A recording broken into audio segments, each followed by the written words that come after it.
And we are back. Welcome to Welcome to Courts of Everest, our original D&D campaign. I am Joe Treff, your GM this evening and many other evenings. And joining me are my friends Matt, Vincent, Cara, Hannah, and Alanna. We are going to be playing D&D tonight, but before we do, a couple of quick announcements. Give me just 1 second here. Oops. We're going to just do double audio here. But glad to hear that that actually works. We, of course, play D&D here, but we also play a lot of other games. We had Mosaic Team 5, our Starfinder campaign last night. The group engaged in less combat and a lot more social standoff than I actually thought they would. Pretty fucking good. Yeah, no, pretty good. Pretty good overall, as you didn't end up doing the high-speed speeder chase that I was hoping for across the bay. Also would have been cool. But ultimately ended up having a very successful evening. You can see that when it re-airs on YouTube on Sunday at 6:30 p.m. or sorry, at 12 p.m. Eastern Standard Time. We are going into 2026 with a number of big changes that are going to be happening. Firstly, we are going to have the third of our 10 overarching D&D campaigns beginning sometime very early in 2026. This is going to be called A Tale of 12 Gems. All of the players here will be returning. Tina will be returning as well as a group of childhood friends who have gone their separate ways and are returning for a very somber event. So that will be in 2026. And then we are also going to be ending our Starfinder campaign somehow probably after the D&D campaign, probably by about a week, because you guys are going to the blues bar. So you presented both options. I know. We got the puck. It's my own fault. So ending probably after campaign 3 will be Mosaic Team 5, and in its place will be a Vampire the Masquerade game taking place on Thursdays that will be set in 1991 New York. There's a number of other cool anthologies that will be happening. We are going to be returning to the universe of the Crit in January, followed, I believe, in February by Fallout in New Orleans. We are also going to be having a number of other game systems mixed in there as well. Or no, that's not in February. That's in May. It's down the line a little bit. I'll make an announcement, and there'll be a video about it sometime in January proper. And then we have Monument Studios Music and Sirenscape to thank for all of the sound that you hear. And that is all the announcements that I have for this week. It is time for Courts of Everest.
And Akon. And Cara to no, Cara to you for the recap.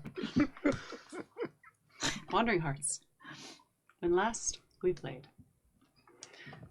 After a less than satisfying combat with our look-alike in the basement of Zalkanavash, the moneylender, we Well, we were their lookalikes. We left Technically.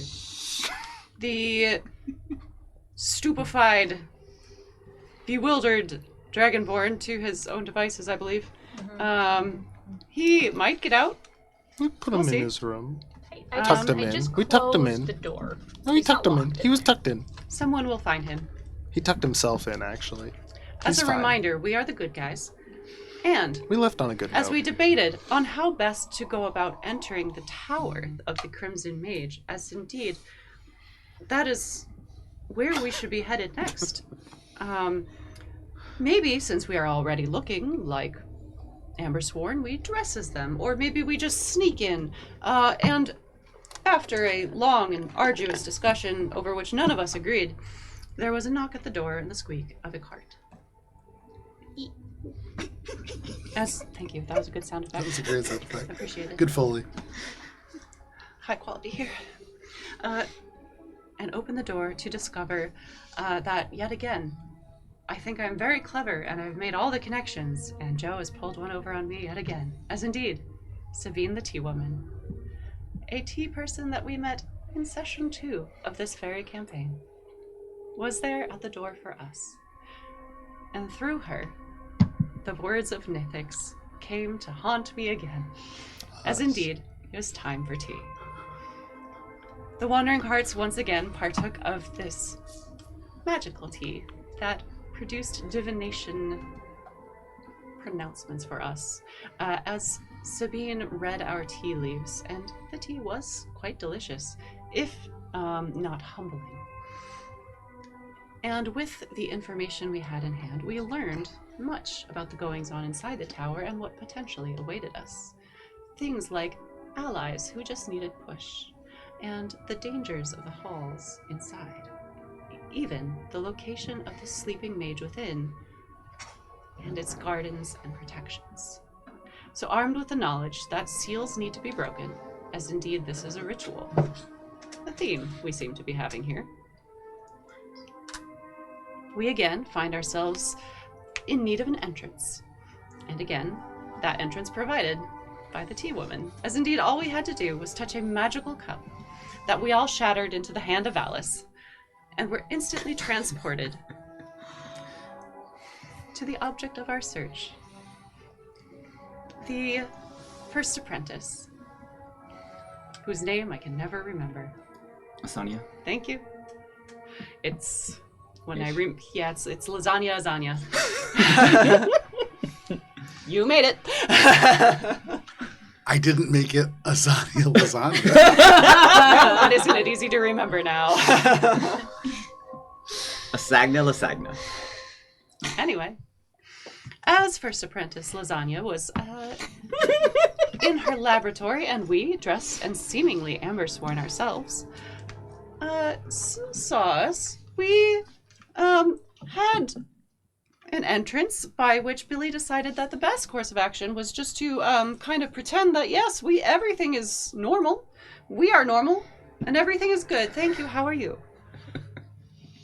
And as tired as our first apprentice was, and overworked, it seemed, our story was bought, at least for the moment, and gave the Wandering Hearts some time to discuss and experience growth as Billy, once again decided things for others, and people were upset about it.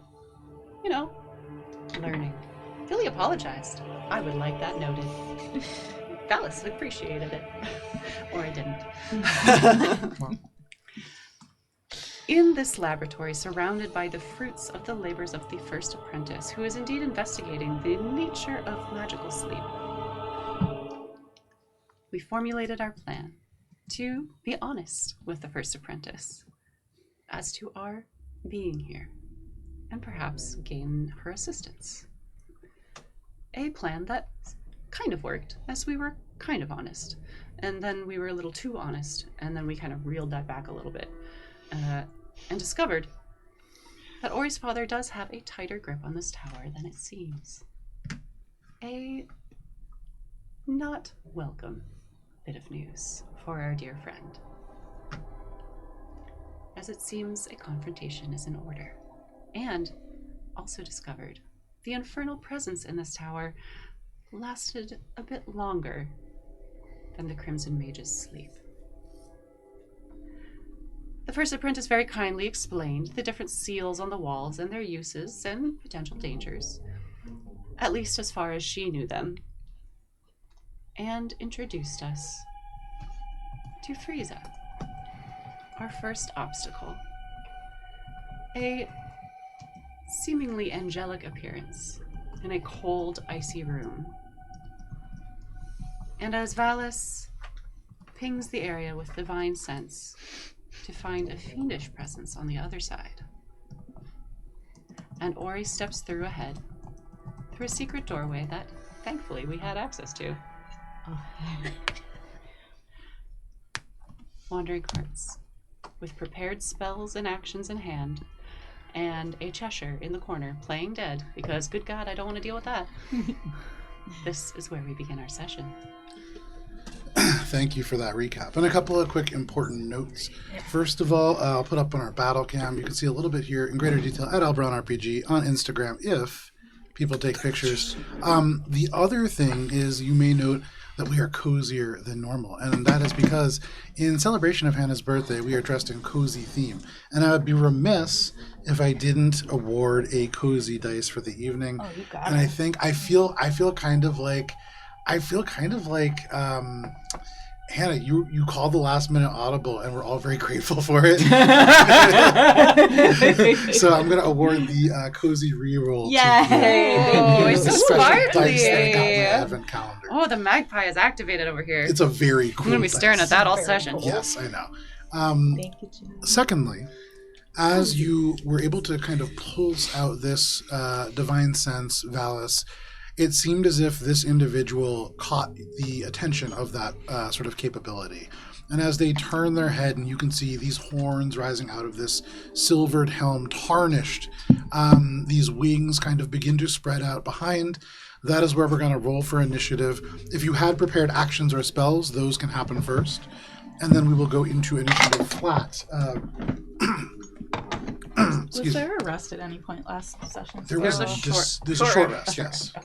Okay. Before Tea Lady came. Mechanics point of order question. Yes. Did Valis discover if it was fiend, fae, celestial, or undead? Using that ability, yes, fiend. Okay. Or sorry, celestial. And did he share this with the party before this has I happened? do not believe yet, because this is all happening kind of right at the same time. No. Fuck. Okay. Yeah. I'm about to waste a spell slot. Okay, there you go. You know? So, any prepared actions before we get into initiative? I prepared Spirit Shroud. Spirit Shroud, okay. So you use Spirit Shroud. What does that look like, Billy? So Billy's Spirit Shroud takes the form of not happy little pixies, but almost the quicklings of the Feywild, the kind of more aggressive and feral versions. Okay. They're intangible, but you see these almost bestial fairies of fang and claw that kind of swirl around her.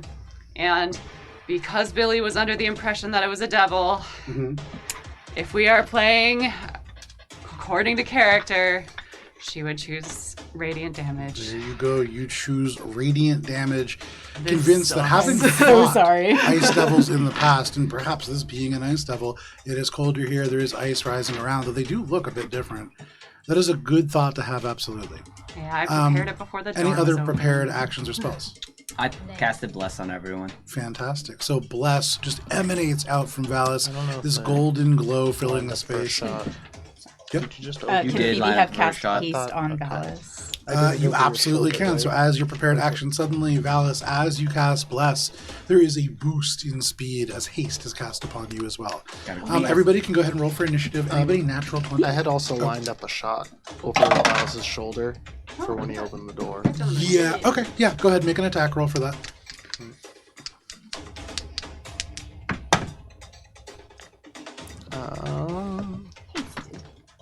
Thanks. You're welcome. Would you prefer I keep using your Alberon tag? Or would you like it That's a Oh, yeah, it's fine. 25 to hit. 25 is a hit, so go ahead and roll damage on that. And then anybody natural 20 for initiative. 25 to 20. Regular 20. Regular 20. 20 for Phoebe. 20 to 15. 17? 17 for Ori. Okay, 15 to 10. 12. 14. 12 for Valis. 14 for Billy. And then, Minka, where are you? 7. 7 for Minka. Jeez. Okay. I'm all the way in the back. So the way that this worked out, Phoebe is going to be starting us off, followed by Freyissa, the Icebound Seraph, then Ori, then Billy, then Valis, then at the very end, Minka. So first, Ori, how much damage is that? I believe it was a sneak attack because it's with the Widow String. Yes. Not because it's with the also- widow string, well, but just because also you're taking because- it from a concealed position. Okay. That's because of the sneak part of the because of attack. the sneaking. Yeah.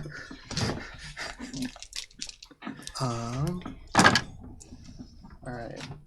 Where That's gonna be. We're coming out of here. We're coming out of the wall. That bookshelf Oh, is oh. the hidden door. Oh, So got it. that Valis mini is actually Ori. And Valis is in the bookshelf.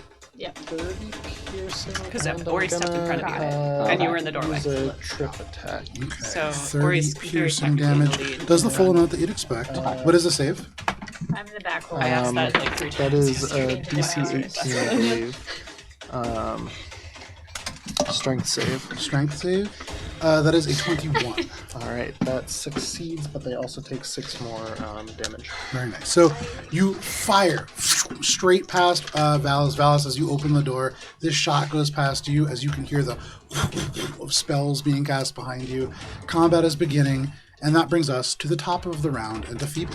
All right. So can Phoebe? How are we all basically in a line? Yes, because you're allies, you can squeeze by each other, I believe. And, You just and can't. Phoebe's just a small girl. Yeah. So Phoebe is going to fly in, and then how high is the ceiling? When you get into this space, from the top level, the ceiling is an additional 15 feet up. So from the bottom level, it's like 25 feet. So she's gonna fly, in and then up. And is there anything up here that she would be able to perch on? So you fly up, and the ceiling is relatively sort of flat. It actually is sort of unusual looking, but there is no sort of crenellations or things that you can cling to. There is this pillar, but it's not designed to like have handholds necessarily. Okay. I think we figured out that Phoebe can hover, right? So I don't need to use my action to push the button of my movable rod. Correct. Okay, cool. So she's gonna look down at this guy, and she's going to cast a spell, and the one she's going to cast is Disintegrate. Okay. What? Oh, Corky. All right, so that's going to be a Dexterity save, DC 20. Okay. That is only an 18. Okay, so that is a fail, and that's going to be 10d6. Oh, sorry. plus- They actually have resistance to magic. So give me 1 second. That. You mean the advantage, yeah. Yeah, magic resistance. That is actually going to be a 24. No! Apologies. Okay. And it's half as much. Is that a saber stock or? Is it a saber stock or is it half damage? I think it's half damage. I want to say half damage unless you're an inanimate object. That sounds about right. I'm just gonna go ahead and roll it. We can all be sad together. So. if No, it's a saber suck. It is a Failed saber save, suck. Yeah. Okay. Cool. Damn. Phoebe's just gonna a little owly tear sheds down her face. Absolutely. You fire this beam out, and they just swoop on these big wings and dip down below this beam. Oh wait, sorry. Is it too late to use sorcery points to do things? To do what? Have the one that gives them disadvantage, I think. Sorry, I'm still. I think that probably would be too late then, since they've already made the check. That's fine. But absolutely, in the future, a good thing to hold on to.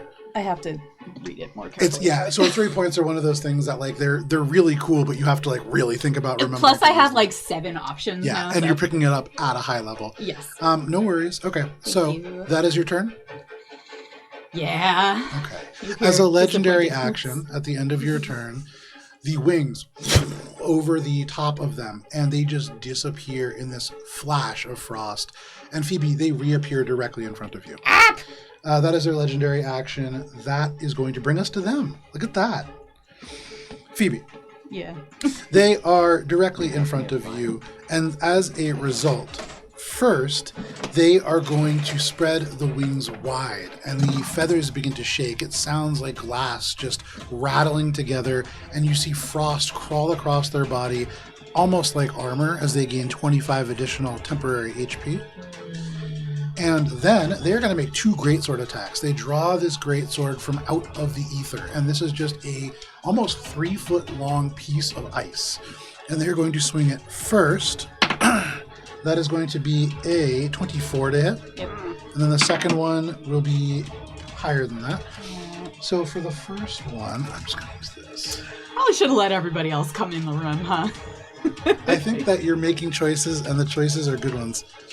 You are going to be taking 19 points of slashing damage, plus, as that sword bites in, there is an explosion of cold that rips away from the blade, dealing an additional 19 points of cold damage. The second attack is going to deal 25 points of slashing damage, plus an additional 23 points of cold damage. These sword, as it cuts through, it's cutting through the air, but you can feel it cut down to the bone and even deeper to the spirit. This is a massively powerful being. That is their action, their bonus action. That is all the things that they can do. That brings us to you, Ori. I'm gonna insightful fighting with my bonus action. Okay. It's against their deception. Hey, Hannah. Do I lose my turn? If you drop haste. Shit. Gee, I wonder. Oh. Well, isn't it? So, 10 Ori, you plus do need half to be able damage. to see them. Are they not right? No, above it's me? half the damage or Huh? I'm right here. 10's the lowest. You would need to get probably another 5 feet out just Oh, to get So, away okay. from the wall. I Yeah. guess. Then I'll move to like So the what's bottom the of the total? stairs right there. So it's 2 hits. So you took Turning to get a better total of, angle. Like Absolutely. 50 See and what 19. we're up against. Yeah, so it's- I got every- a it's 25 every- for insight. And this is against Against Every Deception. damage. It's like Deception. each hit. So deception. does the Right? cold separate I think that's as what it the is. slashing? 11. If it's part of the same. So I Let me can see. sneak Right, attack 'cause half of that would be 19 plus whenever. 19. There you go. For the next If you minute. take damage from multiple sources, you make a different And saving I'm throw for going each to source of take damage. my This is shot. one source with the attack, but just you can count. attack. Okay, I think I fail on the first one. That's going to be Rough. Damn. 7 to hit. A what? 27. 27 is a hit. In fairness, I was kind of hoping she would focus on And Ori. I'm going to make this one another sneak attack. Okay. Vincent, you married a total idiot. I'm so Or sorry to sorry, tell you. well, another sneak attack, but also another trip attack. Okay. What kind of save, Dex? Strength. It's about that here. That is a 20. 20 is a beat. But they're going to take... Whoop. They're taking...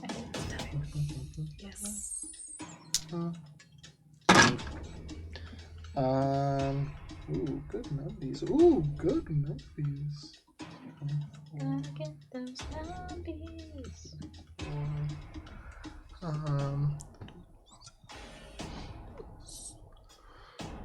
44 points of piercing. Very magical nice. Piercing. Ooh. And that is it. Very nice. You rush over to the side, clearing the door, allowing space for more of your allies to enter. You enter into this cold room, and wheeling around, you fire, and you strike Right up the true. butt. You've hit them twice, almost in the exact same spot, and you can see a darkening patch along the cloth that covers the armor. That is your turn, Ori. At the end of your turn, they are going to turn this helmet towards you, and in the darkness, there is a blinding blue light that flares as they boom this voice down to you, and they say, "You will not behold me for long." Can you make a Constitution saving throw, please? I can certainly try. Is this against magic? It is not. Is it against being charmed? It is not. Is it against becoming an ice statue? It's not. Oh, okay. You Is know, it against bonuses. Is it straight against up having to play dying? like Hannah? Is Oh he- shit! I'm is gonna he get seduced? blinded. No, I think I'm gonna get blinded. Ooh, 18. She does look kind With of an sexy 18, vibe. that is a success. And as you look into these blinding blue lights, for just a moment, you almost feel overwhelmed and blinded. You feel blinded to an extent that probably regular magic would not bring it back, but you are able to avert your eyes and are not blinded. That is all 3 of their legendary actions. That is the end of your turn, Ori. That brings us to Billy. That would have sucked for old Ori. I would have been Daredevil. Damn. All right. Without any of the support power. How high off the ground is she? Phoebe? Or No, the winged thing. from where you are, like 25 feet up, but from the second level, only 10. Okay, Or 15, sorry. great. Billy is going to enter the room. Okay. Oh, I don't want to do that. What you Oh, doing? actually, I might. So Billy is going to enter the room. Okay. You enter into this space. You can see Ori just kind of firing. Can somebody please help throw? You can see Ori firing around this angelic creature. Okay, and so we got 1. Go down. 2, 3, 4. Scalable without any check. Yeah, tables you can scale on. 6. So now she's only like 5 feet up, technically. Like 10 feet up. I don't know. Sometimes It's not tables are It's tall, not man. a 10-foot tall table. No, but I'm on the table. That's fair. Sometimes tables are tall. I speak truth. What you doing, Billy? All right. You climb the stairs, you climb the table. So, this could go poorly. We're gonna find out. Standard table height is around 36 inches. Billy is going to use electric balustra, Okay. but first, Hexblade's Curse. Okay. That just happens, correct? That's a bonus action, and there's no save. Yeah. So a little necklace for you, my lady. Nope, I guess not. Just a little charm for your wing. Winglet. And then electric balustra. I need to make a melee attack. Mm-hmm. 24. 24 is a hit. Yay! On a hit, you teleport to an available adjacent space and deal an additional 1d6 lightning damage to all creatures in a 15-foot cone. That I'm less concerned about because I'm hoping to land here, and then Phoebe will be out of the way. A very cool idea. It's actually Let's hope especially it cool works. because as you strike this person, you can see the ice that had coated their body just erupts, firing like a blade off. But as you teleport, this Armor of Agathis reaction does not deal 25 points of cold damage to you. Nice. So that's Hell going yeah. to be d8. It's good that And we are going to throw on. I haven't used my other blade flourishes in a while. Yeah, that's for other people. We don't need that. We are going to throw on a mobile flourish Okay. to add on. So it causes the weapon to deal extra damage to the target you hit, and you can push the target up to 5 feet away from you, and you can immediately use your reaction to move up to your walking speed to an unoccupied space within 5 feet of the There you target. go. So, first the sword. So that's 16 points of magical piercing, 5 points of lightning. Does the full amount that you would expect? Fantastic. An additional 6 points of magical piercing. I don't know if I can push this thing, but You can. I'm gonna push it as I fall. You push them, and as it does push them about 5 feet away from Phoebe, this does provoke an attack of opportunity if you wish to take it. Yeah. Bill, you rush up the stairs, you leap off the table, and like a bolt of lightning, you cross this space, kind of slashing across their back, turning them away from Phoebe, opening this window of opportunity. Yeah, we're 1 second. I can use as a. And an additional 5 points of I don't. Radiant? I haven't rolled for the radiant okay. yet. Yeah, 4 casting. I'm trying to remember what Hexblade's Curse. I think so. I believe it's necrotic. Does sound like bullshit I would take. It just says damage. Yeah, I'm not. A bonus to damage roll, We'll say- so it's probably piercing. Okay, piercing, that makes sense. And now Spirit Shroud. There's a save involved. What kind of save? I'm pulling it up. I'm sorry. No worries. There's so many things with Billy. No worries. And then when you are done, Valis, you are on deck. Oh, any attack you Oh, don't deal, worry, my they turn's gonna make be deals easy. 1d8 extra damage. There There's you no save. That is 8 points of radiant damage, so I'm assuming I healed this thing a little bit. You don't. It is That's only good. half as effective as you would like it to be. Hey, 4 points is better than regaining 8 hit points. Can I do my attack of opportunity? Yes, you can. They lied to me. Cool. 10. 10. That is a miss. With a unfortunately. regular dagger. That's all I have. There you go. Yes, Cara. Any creature that takes this damage can't regain those hit points can't regain hit points. Flat. That's what it says. Can't regain hit points until the start of your next turn. Hey. Very. I don't know if they can heal themselves, but they really can now. That is very effective. You have seen them already layer temporary HP across, and so that probably still effective, but no, they cannot regain hit points for a small period. So that is your turn, Billy. I'm feeling better about this spell, yes. You flash across space, you strike, turning them away from Phoebe, and while Phoebe can't take advantage of that, it's still a solid blow. That brings us to Valis. Minka, you are on deck. Valis, what you doing? Hexblade Bardlock, do it. Valis staggers against the wall as a wave of lethargy washes across him. No, buddy. And if he didn't like Phoebe enough, he probably doesn't like her now. Wait, is Phoebe on our side? Billy That's sees, it for me. Billy sees Valis like staggering down on the ground and is like, "Hey, I know you're not doing so hot, but The celestial castle thing on me. oh, celestial." Valis. As you end your turn staggering against this, you can hear the voice from within the prayer beads speak out to you, saying, Valis, who is a friend, when I was last here some 100 years ago, there was a healer's chest in this room. Seek it out. That is your turn, Valis. That brings us to Minka. Okay, I will gently place Cheshire onto the floor, as I assume that since I was standing next to her, she fake fainted into my arms. Yeah, absolutely. So I'm going to gently Finish place that. her on the floor, and then Minka will do-si-do with Valis to get out into the fray. Okay. And then she will. I'm assuming that's probably going to be about 15 feet of movement since I was in the back of the line. Yep. Oi, leggy. Leggy tired. Oh no, not leggy. Oh no, did I just snap my own arm Oh off? no! I did. Minka! Damn. Damn. I've been climbing too much. Echo was armless. No, that was your leg. Okay, so 15. Armless. And legless, I know. Armless and legless. Damn. One can be healed. And Gimli! Is this like sigil on the floor, sigil on the floor? Yep. Like decorative? I would say for free it does not appear to be. Okay, so It's like, glowing. it's There are glowing, arcane okay. glyphs across I it. will not.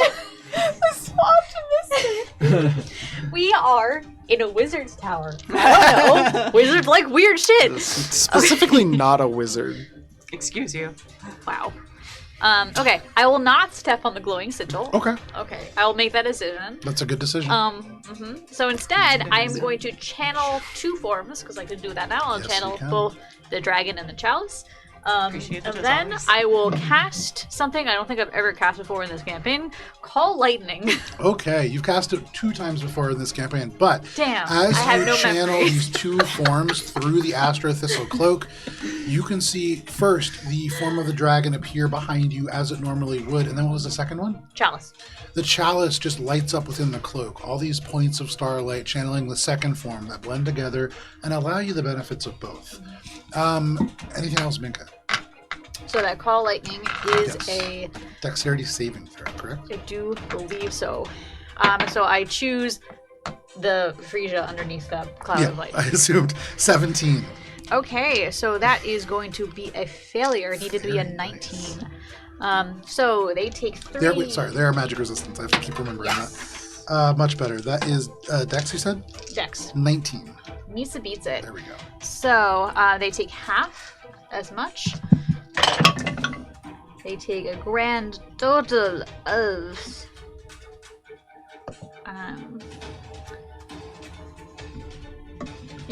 24 halved to 12 points of lightning. Hey, every bit counts. Oh, not Nothing. You call lightning across this space for all of you. Suddenly there is a thunder that rolls through, and even though it is dark in this room, it somehow gets darker. For you, Phoebe, suddenly clouds swirl around you and wind blows by. You can see this angelic figure kind of turning, these burning blue eyes casting about through this space. That is your turn, Minka. That is correct. I will be concentrating on it for the foreseeable future. Okay. Nice. That brings us to the top of initiative order and to Phoebe. Okay. So Phoebe at this point is no longer in base contact with her, right? Correct. She's gonna just. I don't like the way you said that. Gonna go ahead and Misty step away. Okay. You can see this is a long blade. Keeping that in mind, seeing this large creature in front of you, and being a very small owlin, you decide to just misty step across All this the space. way over here. It's cold over here as you reach this space. The air that billows out of this ice-encrusted sort of tunnel beyond, frosty, but you end up here. All right, and then she's just gonna go ahead and shoot a little sorcerer's burst at her. There you go. Make your attack roll. And pew pew with I don't know, thunder damage. 22 to hit. 22 is a hit. Nice. Very appropriate, the lightning strike. Hear the thunder. Ooh, that's good numbies.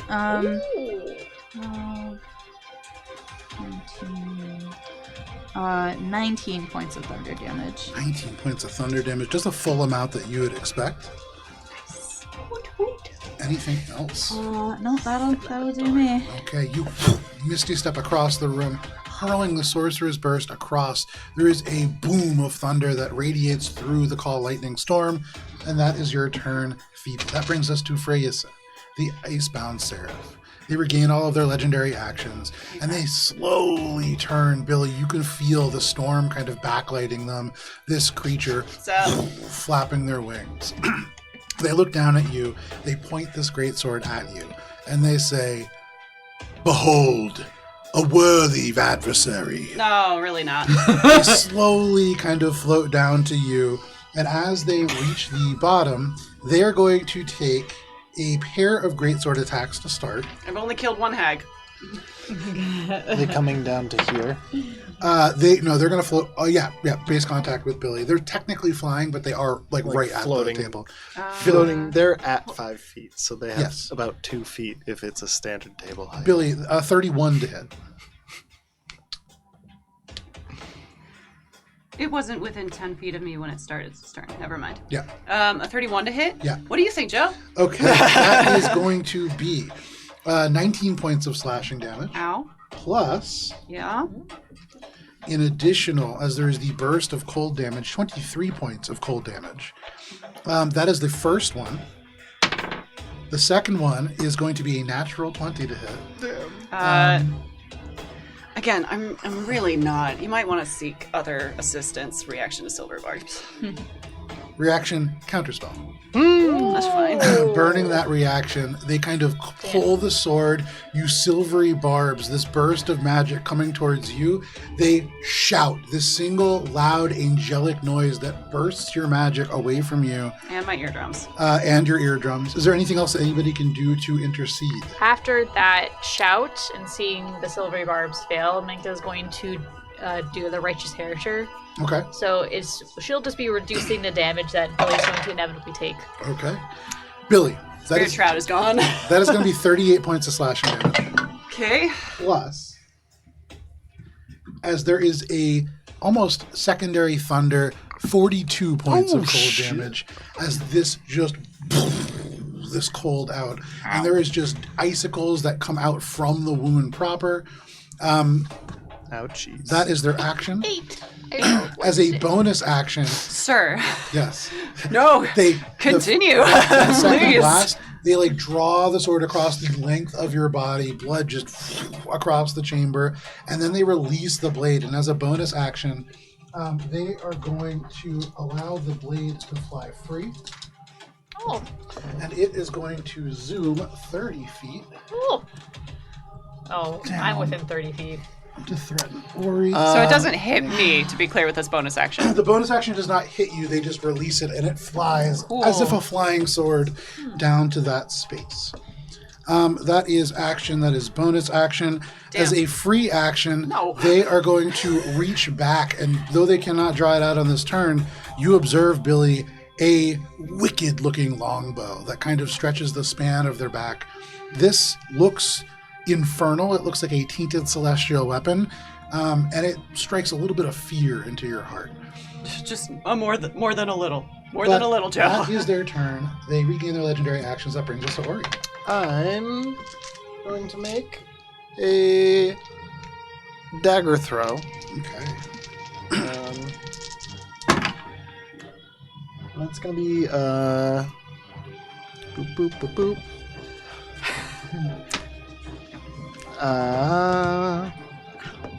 It's a good number to hit. 23 to hit. 23 is still a hit. I'm not going to use my sneak attack on this one because I'm going to wait and use it on the next Okay. attack. Because I'm better than that. Because I want to. I'm in the hopes that it will be a hit. This is that. It's gonna be. I am gonna make this one. No, I'm not gonna make this one. Okay. So that's gonna be only 8 points of, or sorry, 11 points of magical piercing. Okay. And then I'm going to bonus action quick toss. Okay. The first hit that kind of strikes them, the wings just brush it away. Though the damage sinks through, that barely nicks them. And I am going to move up to get into base contact behind them. Well, I guess if they're still floating above, I'm not, but I'm on the ground behind them. Yeah. And on my way up, I'm making the quick toss for 29 to hit. 29 is a hit. And this one is going to be a sneak attack. There we go. Sneak.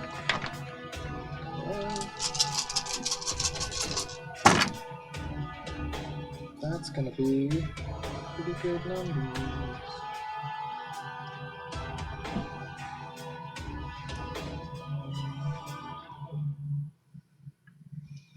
Two, 42 magical piercing. Very nice.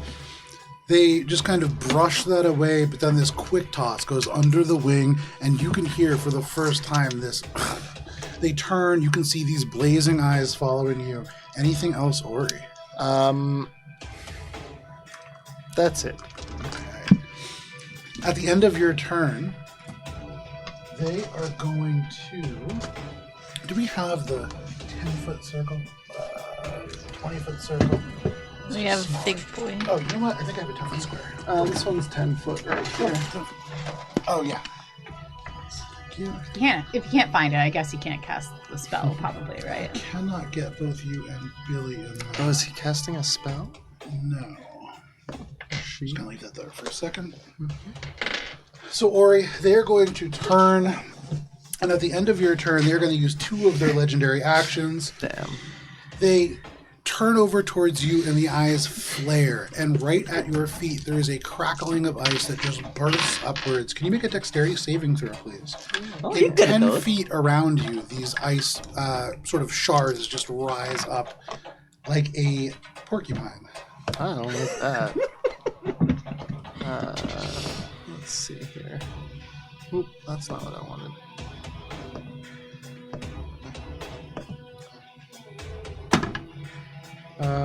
Has a 23. That is a meets it beats it. You do take Wow. 23 points I of take fire 0 damage halved. because Oh yeah, it that's right. is negated And being by able my to evasion. dodge out of the way, you probably dodge close to 45 points of damage total. Oh, you But this icicles just rise out almost like a explosion of knives that just occupy the 10 feet that you just were. You roll off to the side, or that is their legendary actions. That brings us to Billy. So to be clear, Yes. she is facing Ori. sort of through this individual. Oh, I see what you're saying, because they're flying up. Yes, you are facing Ori. No. So who has her attention? Ori does. Yeah, if you want Fully. to turn. Yeah, if you want to turn them, they definitely have Ori. Is Ori the got thing the attention. does the crumblies go away? Yeah. Okay. It's slippery. Just a little sign pops up. It says slippery when wet. This is good.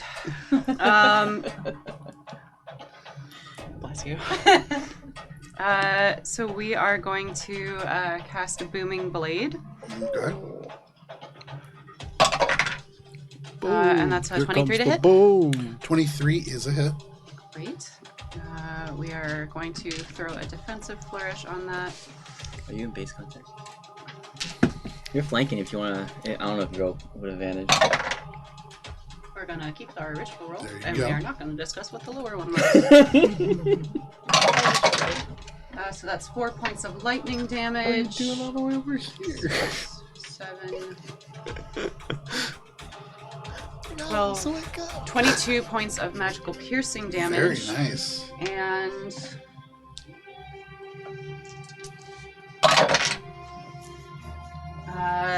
3 points of thunder damage. Very, very nice.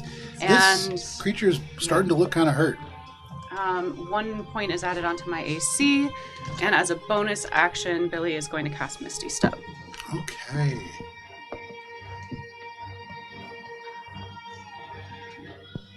Hold on, that might not be where I end up. Okay. I just want to double check something. But easy enough, you fight with your sword, kind of stitching the air with this sliver of silver.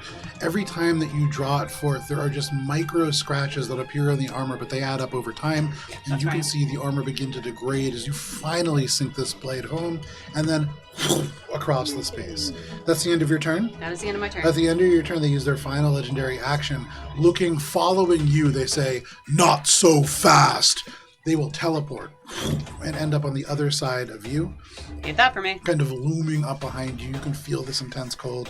But that is all of their legendary actions. And that brings us to Valis. Minka, you were on deck. Oh, wait! Oh, no, they teleported. Was that magical? No, but the reason that matters is because it doesn't affect Booming Blade. Oh, They have to move. Yeah.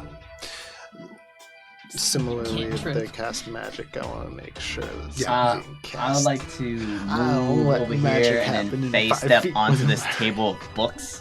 Okay. You face step up onto this I'm in my element.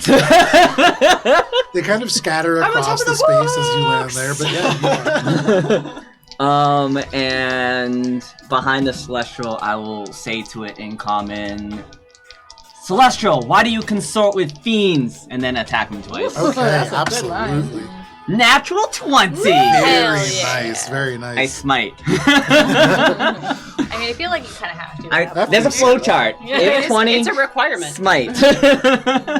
You can't be a paladin if you don't smite on a natural Did 20. you say something noble and epic about the fight between good and evil? If so, roll dice. So, smite. Alright. Let's see. That is gonna be some math. Infinite damage. Okay. 16 magical slashing. Okay. And then 10, 20, 25, 50 radiant.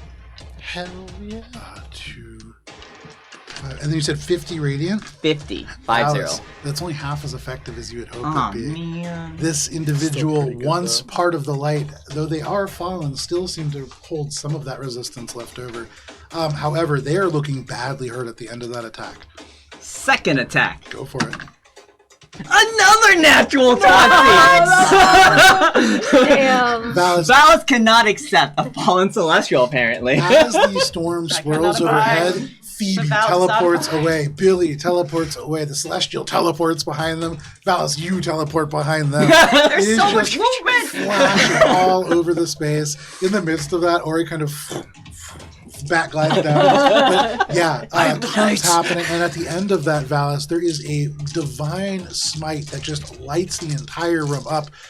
Ori, as you kind of come into a landing, your bat form falters with that light, but you end up just kind of like landing a little rough. Tuck and roll. Roll damage for your second attack. Alright. So that's gonna be 10 magical slashing, and oh man, not good rolls. Double it. 10. 44 radiant. Which is only half as effective, but still a tremendous amount of damage. It's nothing personal. They are looking hurt. But they turn to you and they respond. Celestials, devils, they're all the same. They have no legendary actions left. That is your turn, Valis. What about demons? Are they lying? That brings us. Well, demons are. Minka, Damn, what would you like save that to for a do? vicious mockery.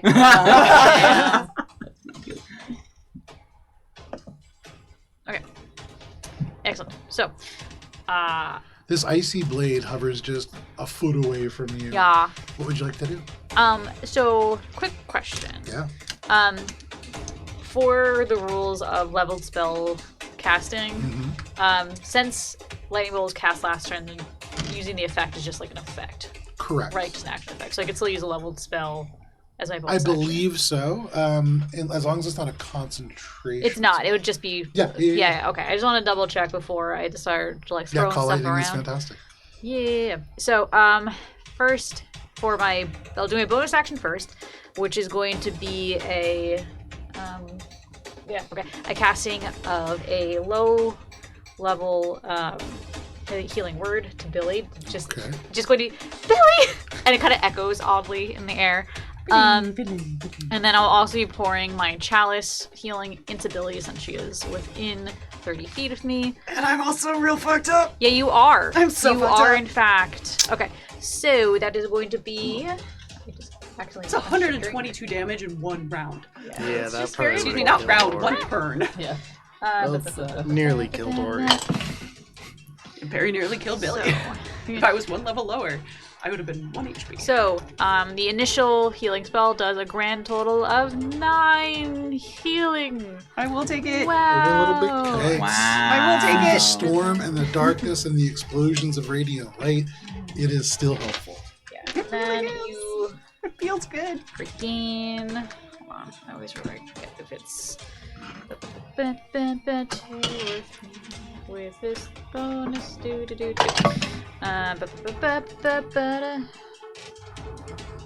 another 14 points of healing, Hey. and then I will use my action to call another bolt of lightning and onto the Celestial's head. That is a dex save. Dex save. 18. That is just under the amount they needed. They needed a Unfortunate. 19. And then I will roll the appropriate amount in place this time because I cast it at 4th level. Brain. Thank you very much. Nah.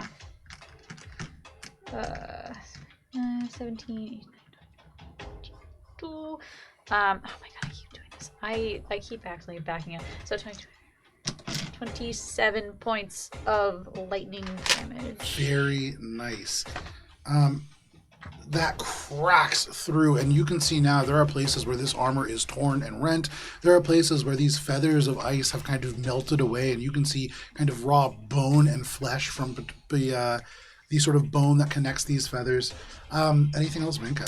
So, for flavor, I will hold up my shield against a blade that I'm pretty sure is coming my way. Okay. You absolutely do. That brings us to the top of the round. Yeah. To you, Phoebe. All right. You said they're looking rough, like real rough. They're looking pretty rough. Okay.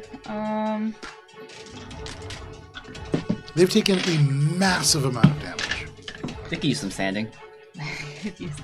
I'm gonna go ahead and cast Magic Missile at level 5. Okay. Roll damage on that. From your little perch across the sort of swirling melee that is happening over there, cloud swirling, lightning cracking down from the ceiling, you have a pretty stable shot that you can make. So it's okay. So it's 7 darts. 2,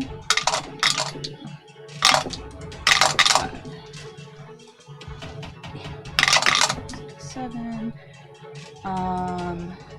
So it's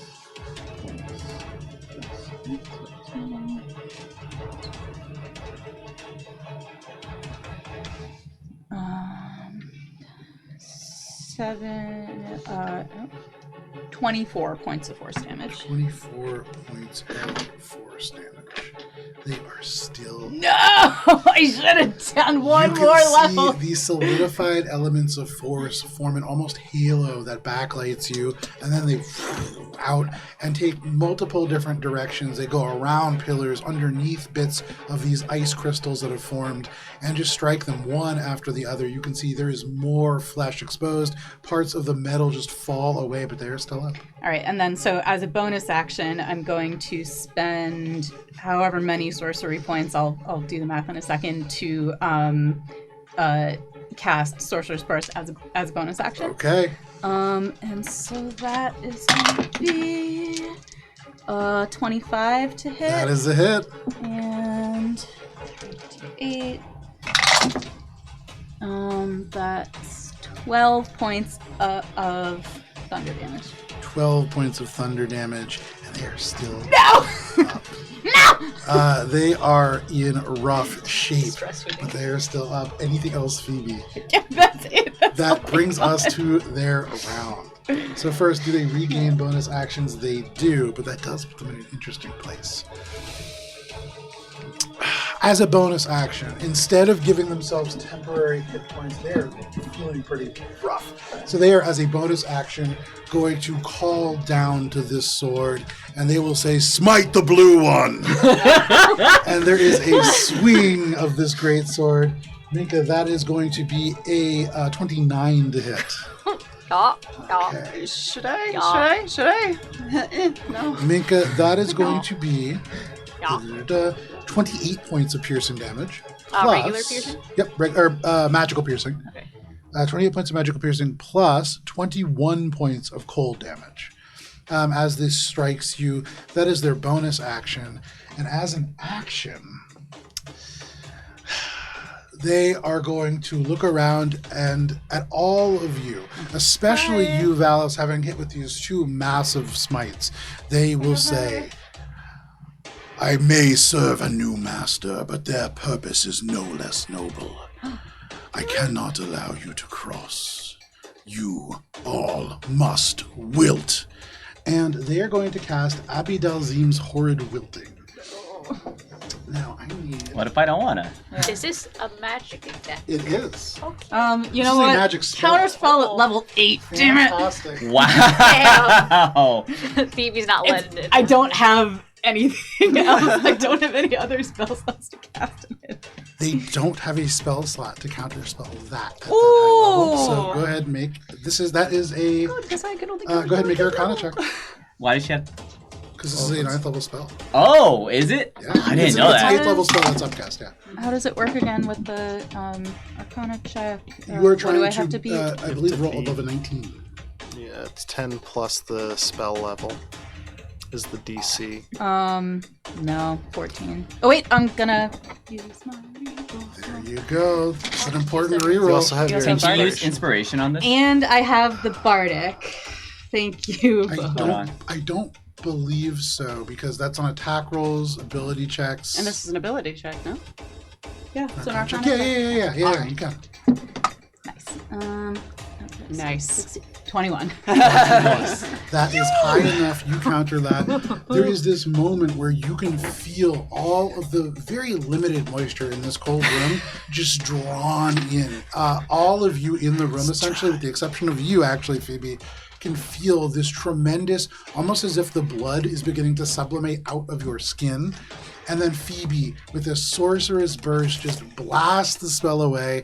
And though this is a massively powerful arcane element, it is just dispersed across the space and lost in the thunderous booms of the call lightning that swirls overhead. Fantastic.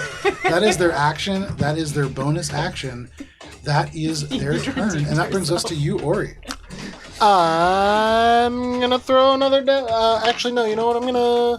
Are they lying? Yeah, you did. He was probably gonna Is cast the another thing spell to glowing? make me tired. No. Crossbow. Okay. Noble. I think it's my birthday weekend. You're not allowed to be mad at me. I'm gonna still shoot them though. Listen, I don't think any of us are so perfect make the tacticians when first we play attack this here. game. It's why I'm looking forward to playing Talkie, so I can just be stupid. I make the best decisions at all times. How dare you offend me? This is gonna be a. Oh yes.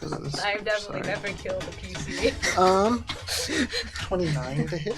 29 is a Going hit. up to the angelic celestial thing while having radiant damage active is definitely the most solid decision of this combat. Guys, we're all doing so good. We're really good at this game. It's like necrotic or radiant, right? Yep. Maybe necrotic would have been actually worse. Who knows? We'll never know. We won't. No. Yeah, at least it was only resistant and I not. certainly wasn't 28 considering points of casting another magical spell. piercing. Ori, tell us how it happened. Nice. This individual badly hurt by the smites, worn down by these individual kind of tiny micro fragments of magic missile, hit by Billy, not by a small amount. They were looking really hurt. This magical dagger well enough to damage them. Tell us how it happens. I'm gonna do a little run over here, jump off the table, throw one dagger, and then land and throw another one underneath Billy's arm. Fantastic. You just over, you throw them. For you, Billy, these daggers just on either side of your head, one underneath your arm, and you can hear this individual kind of struck. And I get 5 hit points. Wandering Hearts, you are all out of initiative. And I will say, have done quite well. Yes. Oh, sorry. Thought you were done. No? I would like to look for a healing chest. Okay. Make a perception. I would like to investigate the glyph next to my feet. Make an Arcana check. I would like to just go down on my knees and just go. That is free. Oh, okay. I'm gonna loot the body. I know Make an less than investigation nothing. check. I rolled a nat 1. Ooh. Unfortunately. Damn. Can we say so? Phoebe's gonna fly down, like desperate for some healing. So, can the natural one be that you start to figure it out, and then Phoebe fumbles into you? I need healing. So Oh gosh. the natural one, you're pretty confident that this is like Decorative. not decorative. Oh. You think that this is so looking up. You can see sort of like up and above. There is this sort of solid ceiling, but there are pulses of magic light that go along the ley lines here. There is some kind of a magical construct on the floor above. Maybe this influences that. Maybe it's a teleportation pad. Though it has none of the sigils that you recognize for that. Maybe it's a teleportation pad. Could be. Yeah. Well, that would make It's the sense. same Can't point. rule it out. Valis, what was your check? 28. With a 28, you look around and there are no chests Chester. here, but you do notice that there is a sort of cabinet with a number of different drawers in it. And you approach that. And Valis, you kind of see that there's a number of different drawers that are all connected by a central silvery chain that has a single padlock on it. The padlock is almost polished to a mirror finish. You would need to unlock this to open these different drawers, though you can kind of crack them open to see what's inside. They just won't open all the way. It's almost like a door stopper chain. Okay. Are you opening any of them? I'd probably ask, look around for Ori or Cheshire. And since Cheshire is still playing dead. Like legs straight up in the air. Yeah, ask Ori. Ori, can I use your help? Oh, just a moment. I got a natural 20 on the investigation of the body. So With a natural 20, you do find a small mirrored key. On top of that, as you look at the sort of angelic being that is already beginning to kind of melt, even the metal, even the flesh, melts down not into like bio-liquid, but to water, truly just to water. That does smell faintly of limestone. You do note that on their belt, there is a small silver lantern. It is tarnished silver. It looks like it was celestial at one point, but no longer, and it is certainly magical. another one? Yes. Another lantern? Yes, although this looks very different than the others. This looks celestial in origin, though tarnished with the events that have occurred to this individual. In a cursed way? Like, is it also melting or is it left behind? With that natural 20, it is not melting. It is left behind. This is a celestial artifact that has begun to be tainted by infernal forces, and you would imagine it can be used for its original purpose. However, it will break after its use. All right, Valis, what do you need? Could you open this lock for me?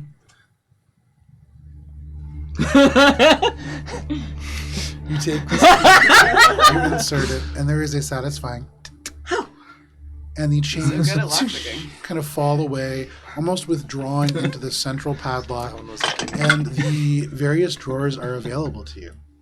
Are you opening these, Valis?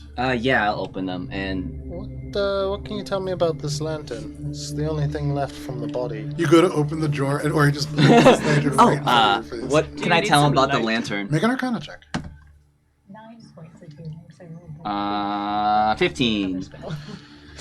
This lantern is magical. It's powerfully magical, and it seems to be restorative in nature. With that check, and I would say, as a paladin, there is something that is righteous about these lanterns. There is something that is innately positive and of like a positive energy to this.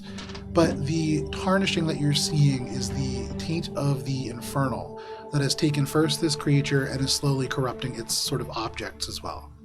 Can I hold the hex wine over it to see if it's cursed? You hold the hex wine over it, and it is not cursed. Okay, so I relay all that. So do we destroy it? Or No. I would say the final thing with that check, it has 6 charges. Whatever it can do, it seems restorative in nature, but the tarnish seems to be taking over it. I think after we use it around 6 more times, Roughly it 6. it will no longer cease to be. But it seems like it could probably help us, whatever its original intent was. We might, yeah. If you were to probably spend more time cuddling with it, you probably could figure it out. I don't have time for cuddling right now. There's always time for cuddling, Ori. Billy, you make your way over to the sort of northern-facing chamber. Billy limps over to whatever the fuck the ice and the angels are. Yeah. Because apparently this was an angel. And these are angels. What that mean? These angelic statues kind of flanking the space, faceless, their hands clasped together in prayer. You can see this ice infernal in nature. You can smell the hells kind of radiating off of it. And it's almost like 5 feet thick.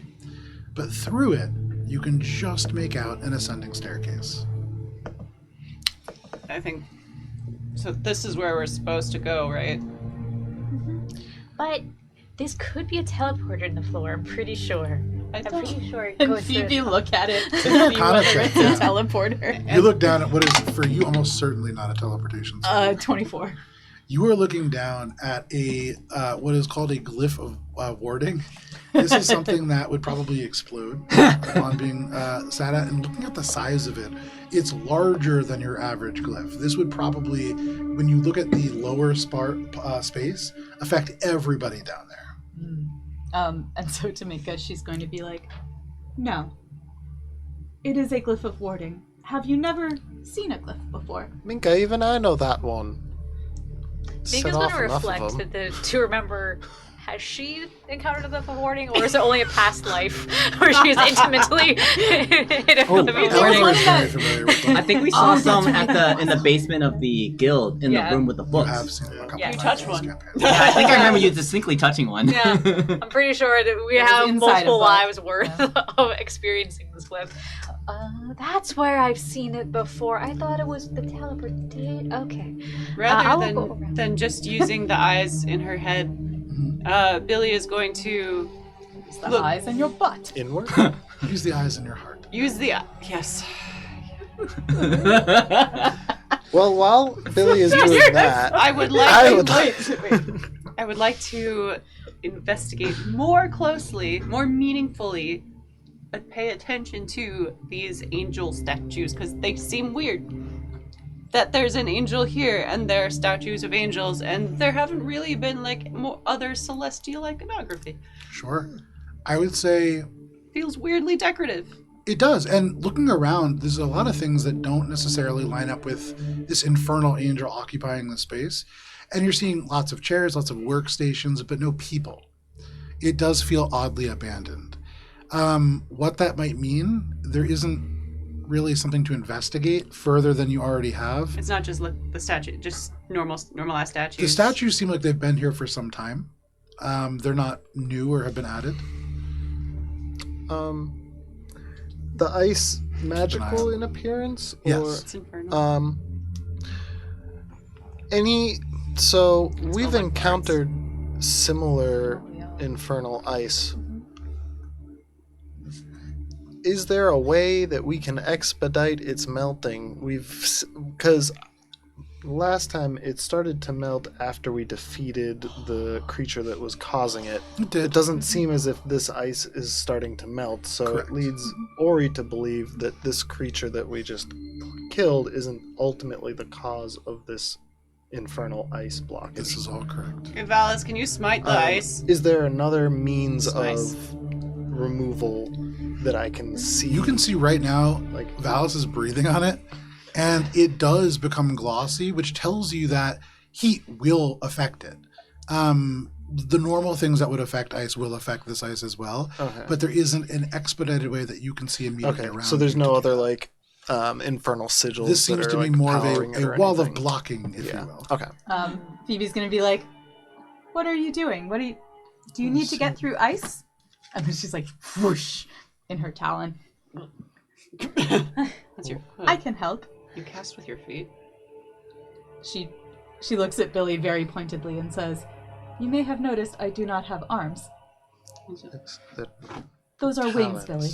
Talons and wings. It's general anatomy. Anyway, and she's just gonna experimentally firebolt at or not firebolt, sorry, sorcerer's burst, but fire style. No problem. Fire style. A little burst of fire, and it Oh. just chisels away a chunk of ice. Oh, And you that's imagine helpful. with just like 5 minutes of solid effort, you can probably get through this. I If will I begin just to start- work. pinging crossbow bolts Yeah. with the The two of you can just start just firing little bursts away. I don't. After I'm not maybe gonna do 30 that, 'cause seconds of I can't crossbow bolts, actually- she's gonna be like, I can't "Maybe actually you do should that. say I can't so." actually do it. Billy like, sees she is not needed here and sits down, and maybe, if it takes long enough, she will receive a short rest. Okay, you begin potentially starting that. I think Minka's gonna go over and look at the lantern Okay. and be like, Valis, you said this was potentially good? Oh yeah, I have it. Make an Arcana check, Minka, as Oh, you look at gosh. this. I'll show it to Minka. So- And Why do you keep asking me this? Why do I keep looking at things? 10. And this is a magical lantern. pretty nice, huh? It is. Okay, I have a question. Okay, I I probably don't count have a on lot two. of energy left. Okay. Is there any chance we could use this to restore ourselves? Or prevent some of us from using more spells in the Well- immediate future? Valis told me that it can do something 6 times, roughly. What? Does no one know what it does? It seems restorative in nature, but Can I look at it? Yeah, make an Arcana check. While Because we everyone's have admiring two the very new injured lantern, people. We have 3 very injured people. stab. We have 4 injured. Many of my feathers are bent. indicates what she was. Was she They were just kind of floating 15. around in a Oh, circle. okay. It seems No, like no, they no, weren't okay. like lurking right behind there. Okay, I thought that Okay. What was your we check? caught them. We don't know nothing. It's restorative in nature. Minka's just gonna be, I am going to try this. She's gonna touch the Oh, lantern and see if she can Is that how it have works? it Do you channel touch the something lantern? to So I've been her. touching it for a while. Touch this lantern. I'll it does like not stick need my a hand into the attunement. middle. Maybe you light You're it? sticking your hand to the middle of the lantern. Wait, No, don't I'm do resting. that. I'm trying to interact with it in Okay. a magical manner that makes me feel like it'll cast something upon me. So you rest your hand upon it, Restore. and you channel the intentionality of magic through it. Mm-hmm. And are you spending 1, 2, or 3 charges? I will spend a single charge.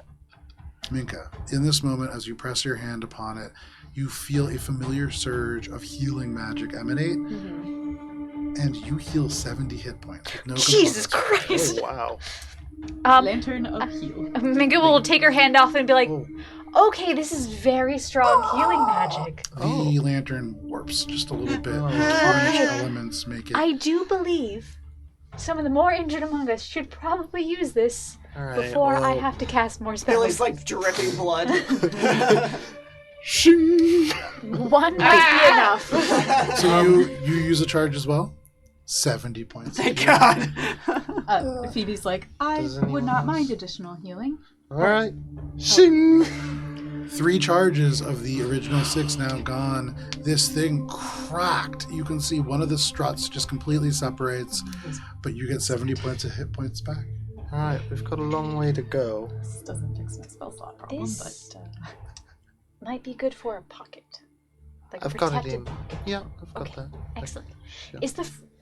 No, we left the frog in. Okay. No, me. the frog's still here. what? I didn't Frog. Well, I didn't want to leave him. Oh, you want that? It's a long story. He used to be a bad guy. We tried to give him to the frog chorus, but I didn't want to leave him there because I felt like maybe he would remember and then do evil things with other I'm frogs. pretty sure Who he's are just also a frog evil. now.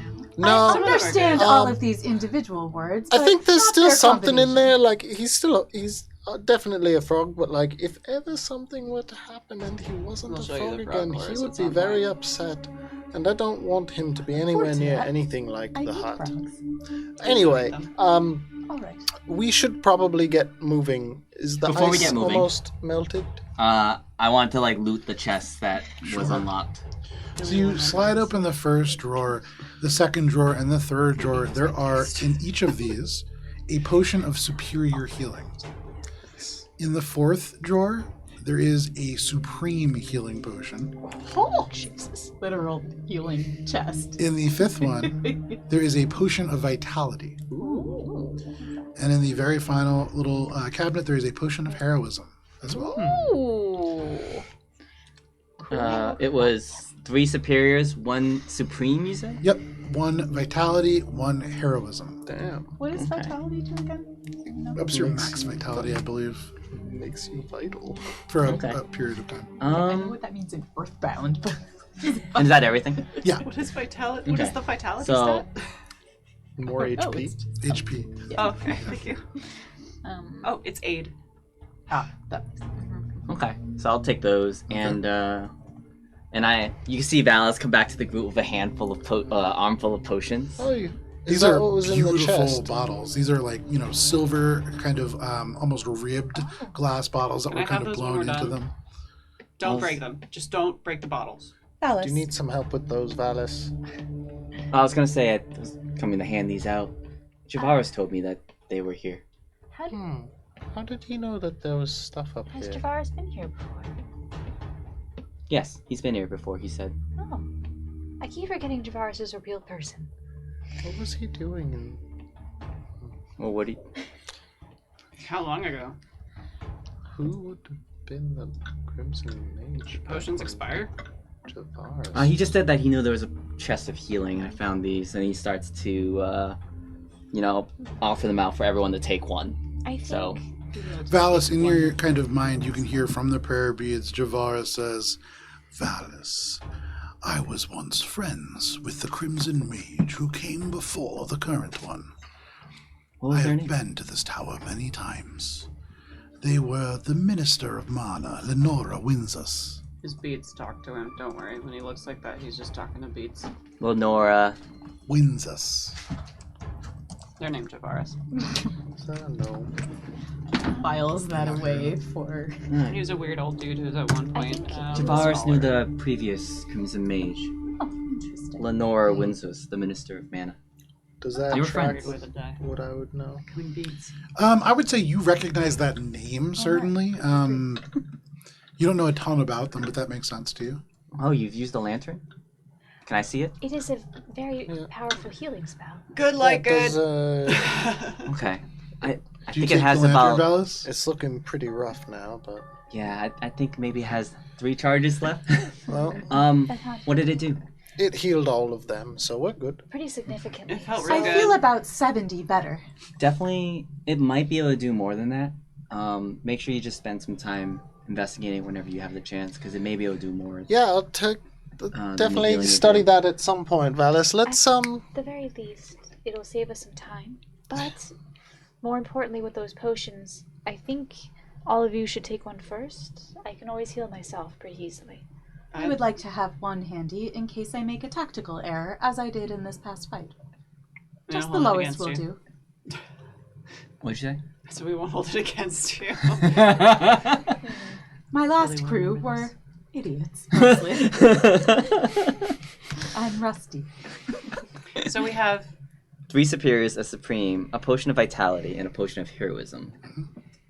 What's that? maybe other one the vitality should actually go to Minka. Keep you up longer. Oh, true. Okay, yeah. I'll keep that with me. And then you want a superior? Thank you. I don't know. Me having a potion seems like a bad idea.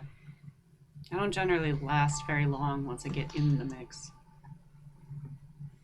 That seems probably why you would want a potion. Yes, It but is- if I take a really bad hit and then, I happen to just be out of the fight for a bit, I won't be able to do anything with a potion. But if it's on Well, you, someone one will of be us able to might- choke it down your throat more quickly if it's right on your person. I agree, Billy. Yeah. Keep it Any of just in us could case. choke it down your throat. And if I were to fall, then you could perhaps use it on me. I've seen how Sentinel eats. I don't eat that way. Very good. Hands you a You've seen superior. how Sentinel eats? He is my hero. So for all of you, Hands you a supreme. from this space, there is the secret passage that you all came from. There is this frozen over passage to the north. Across the way into the south, there is a staircase through that doorway that descends. To the east, you can smell smells that are a little bit older, but you can smell like cooking that has happened maybe in the past couple of hours. And then from the western door, there is the only kind of warm draft that is in this place comes from the western door. Yeah. This one? Phoebe's just going to return to kind of melting away the door. Okay. Like, she's like, I'm sure they'll I tell me guess once they decide what they want to do. Well, once it's melted through, or because that's the way that we have I would to say go based on on- pretty easy for you to do, Phoebe. But You're I guess able if to we melt had a time, I would passage in see this what the space. warmth is coming from. I wouldn't open the door, but I would try to see if there's any indication of what's going on over there. Make a perception check. You just listen. The potion of vitality removes exhaustion, ends poisoned, and for the next 24 hours you gain maximum number of hit points or That's hit what die it you is. spend. Maximum number of hit points. So it's like better for after the battle recovery. So I'll just hang on to it. That's gonna be. Or you can when it's severely poisoned. Or severely 30. exhausted again. You can hear through the doorway and underneath the sounds in the distance of a large fire.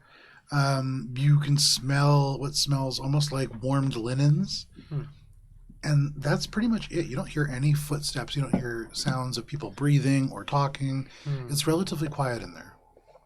Is it the laundry room? It seems like it might be. I don't hear anything in there. Best to just leave it alone, I suppose. How's the ice coming along, Phoebe? And in that moment, Phoebe, you kind of blow out the last element, and the wall crumbles inwards, and the stairway ascends, kind of curling up in front of you. I am finished. Oh, good. Everyone ready? As ready as I'll ever be. No short rest has occurred, correct? You had one back. No, not now. No. Okay. Before the. That's up. Do I know if I should be doing any rites for this fallen celestial? Last rites or something? Should is a. You know what? I go ahead and do it. I Okay. just gonna While kneel- this is happening, you take that time to There kind we of go. kneel Ashes, down and butts I'll to kneel down butts. beside them and just kind of, meditate on their behalf and Okay. give them the best last rites that I think to give them. Okay. A little hurried in this time and space, but you give them last rites, and for you especially, Valis, there is something that seems right about that. You make your way now to this ascending staircase. Phoebe, are you leading the way up? I was gonna. Oh. She's not. No, she busted the thing down and then just kind of stood back to see who wanted to. So, go Ora, first. you're leading the way? Minka will backpack Cheshire. I was gonna carefully, carefully proceed, because we have a few floors to go according to Azania before we reach the chrysalis, and then So you climb this staircase. It ascends in this curve around and to the left, and as you rise up, you begin to be able to hear this crackling of magic. It's close to a 30-foot ascent, and as you near the top, you can smell and hear the overwhelming aroma of magic just sizzling through the air. Is this the Ethereum? As you rise up, it is the base of the Ethereum. You had heard Azania talk about a causeway, and you now behold this in front of you. There is a straight 200-foot-long causeway suspended over a roaring fire of red Ethereum power. This is the raw stuff of magic, something that is immensely dangerous to fall into. A fall would be almost certainly fatal. Each of these sort of, the causeway itself is formed of 8 plates that are made out of stone, each of which is carved with different sigils. And I will lay out a visual representation of this for all of you, but because it is 8:30 and I need a second to do that, this is where we're going to step away for a quick break. Yeah. But I will say, you note that the symbols on these are an indigo arrow, a silver knot, and amber roots. Oh, I don't know. So thank you for joining us for this session. There will be a countdown on your screen. We will be back at the end of it. We'll see you then. Bye.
And welcome back. Thank you for sticking with us through the break if you did. If not, welcome to D&D. You are a part of it now. And as we left off, our group is standing on one side of a 200-foot-long causeway above a crackling red river of basically pure arcane energy that would be immensely damaging to fall into. As you get to the top of the stairs, Ori, and you behold this, it stretches out on and on and on, well lit because of the sort of energy glowing from underneath, and your eyes look up, you can see the source of the crackling energy is this huge focusing crystal, maybe 100 feet above. This entire space makes no sense for the tower that you are within, but that is pretty much par for the course for what you've experienced here. Through this glowing, focusing gem, every couple of seconds you see it glow bright, and then this huge channel of arcane energy beams down and strikes the causeway. You can see when they do, some of these glyphs glow brightly and begin to kind of shimmer. There are times where they strike the plate and they go down, straight down into the ground. Make a flat intelligence check. All of us? Ori, because Ori's watching for patterns. Okay. I didn't. I missed. On the far end of this causeway, you do see a massive 15-foot wide double doorway, and kind of embedded on each door, there are two empty sort of spaces. Flat intelligence? Yeah. 13. With a 13, you do note that there are certainly patterns, not to the timing. That does seem truly random, but to the way that the energy behaves when it strikes the causeway proper. So given that, and seeing that, like, they each have the same 4 patterns, Sure. Does that coincide with how they're striking? Like, are these reacting in different ways based on the orientation of these? You feel like probably, but with that intelligence check, kind of hard to tell what. What you do note is that the glyphs located on the northern part facing the door, those glyphs do seem to be glowing ever so slightly. These? Correct. Okay. You also note there is in the center of each of these a sort of steel rod that rises up straight, and there is what looks like a mechanical dial that could be twisted by setting your hand upon it and then rotating. All right. It seems like whenever it hits, the one furthest from us is going to be the one that's active. What does that mean? It glows when it gets hit. The other ones don't. Okay. But then I don't know what the symbols actually mean or what they do because I don't know. They look more magical. I have a So- guess. I don't know Okay. if it's a good guess. Well, we know that the violet, like, crescent is change, right? All right. So that one's kind of purple. Change so direction, maybe. Maybe. Or it could just be like a change in movement. So maybe it'll jettison us off. And then gold spiral was safe passage. That's gold roots. Maybe it means that it'll stick you down in case you're just not be. Oh, amber. That's indigo. These might be different than perhaps the sigil thing. Well, I didn't know if they're using like a base color reference. I feel like that could be. Make a flat intelligence check. That What could if you're be. colorblind? Well, then you're fucked. I would say everybody in this moment with the conversation that's happening, make a flat intelligence check, or you've already made one. Oh, Okay. at least feeling a little bit more intelligent. 14. Okay. 5. No. For all of you but Billy, you are beholding an alien set of glyphs that have never occurred in mankind's history. You're pretty sure you saw all of these in that hallway that you walked through on your way back from the laboratory. There was 8 different glyphs kind of carved into the walls and intervals, and you had seen Azania touch 3 of them to offer safe passage. With a 14, maybe you can remember, Cara, but Billy does not. Oh. Does Billy tell us? Oh, first? gold What else? spirals, green leaves, the Yeah. only light That's what source. she visibly, not That's what visibly, audibly told us. Yeah, but she didn't. Billy looks around for any other glyphs, or is just these? Make a perception check. She did touch glyphs, but I was not paying attention enough. If Billy told us that she remembers Azania touching glyphs, can others of us try to remember what we saw? That was the intelligence check that you all just made. Oh, since got you it, all okay. kind of saw the same thing. Gotcha. Dirty 20. With a dirty 20, as you look, peering at the very far end, it's 200 feet away. It's hard to see. But in one of these gaps in the door, there is a faint red glow. Inspiration. Just a single red glow in the 4 gaps on the door. Okay. I forgot about the inspiration die until just now. Yeah. Can I I use have an mine? idea. Sure. So Azania Brain blast. touched a few glyphs to give us safe passage. 19. And some of them might be the same. No. Ori, you know, looking at this, and suddenly, as annoying as this is, you feel like with a little bit of a nudge from Cheshire, you remember that one of these symbols in particular, the amber roots, were ones that were more about kind of purging and cleansing. What that might mean in this context, sort of hard to tell, especially not being kind of trained in magic, but Oh, wait, but that's what you remember. I think, those are roots. This is magic going down through the roots. We don't want to be in that one. Probably that's probably good for the.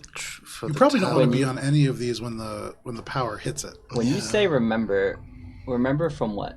When you had all gone from the sort of laboratory that Azania had occupied, Yeah. she had opened a secret passage for you to arrive in the administrator's chambers. Yeah. That passage had 8 glyphs, 16 in total, but 8 different glyphs that were on either side of that chamber. And she had described touched 4 3 of them to be able to offer you all safe passage through. She described 4 of them as she walked through, and she let you all know that you all appeared to be not exhausted in a way that suggested that you hadn't come through and failed to travel through. So you know some of those glyphs will lead to exhaustion or fatigue. That was a hallway of traps, and you were looking at certainly some Magical dangerous sigils conduit. ahead of you. But there are, each of them, magical to be a uses way to them as well. across. So, do you share the thing about the purging bit?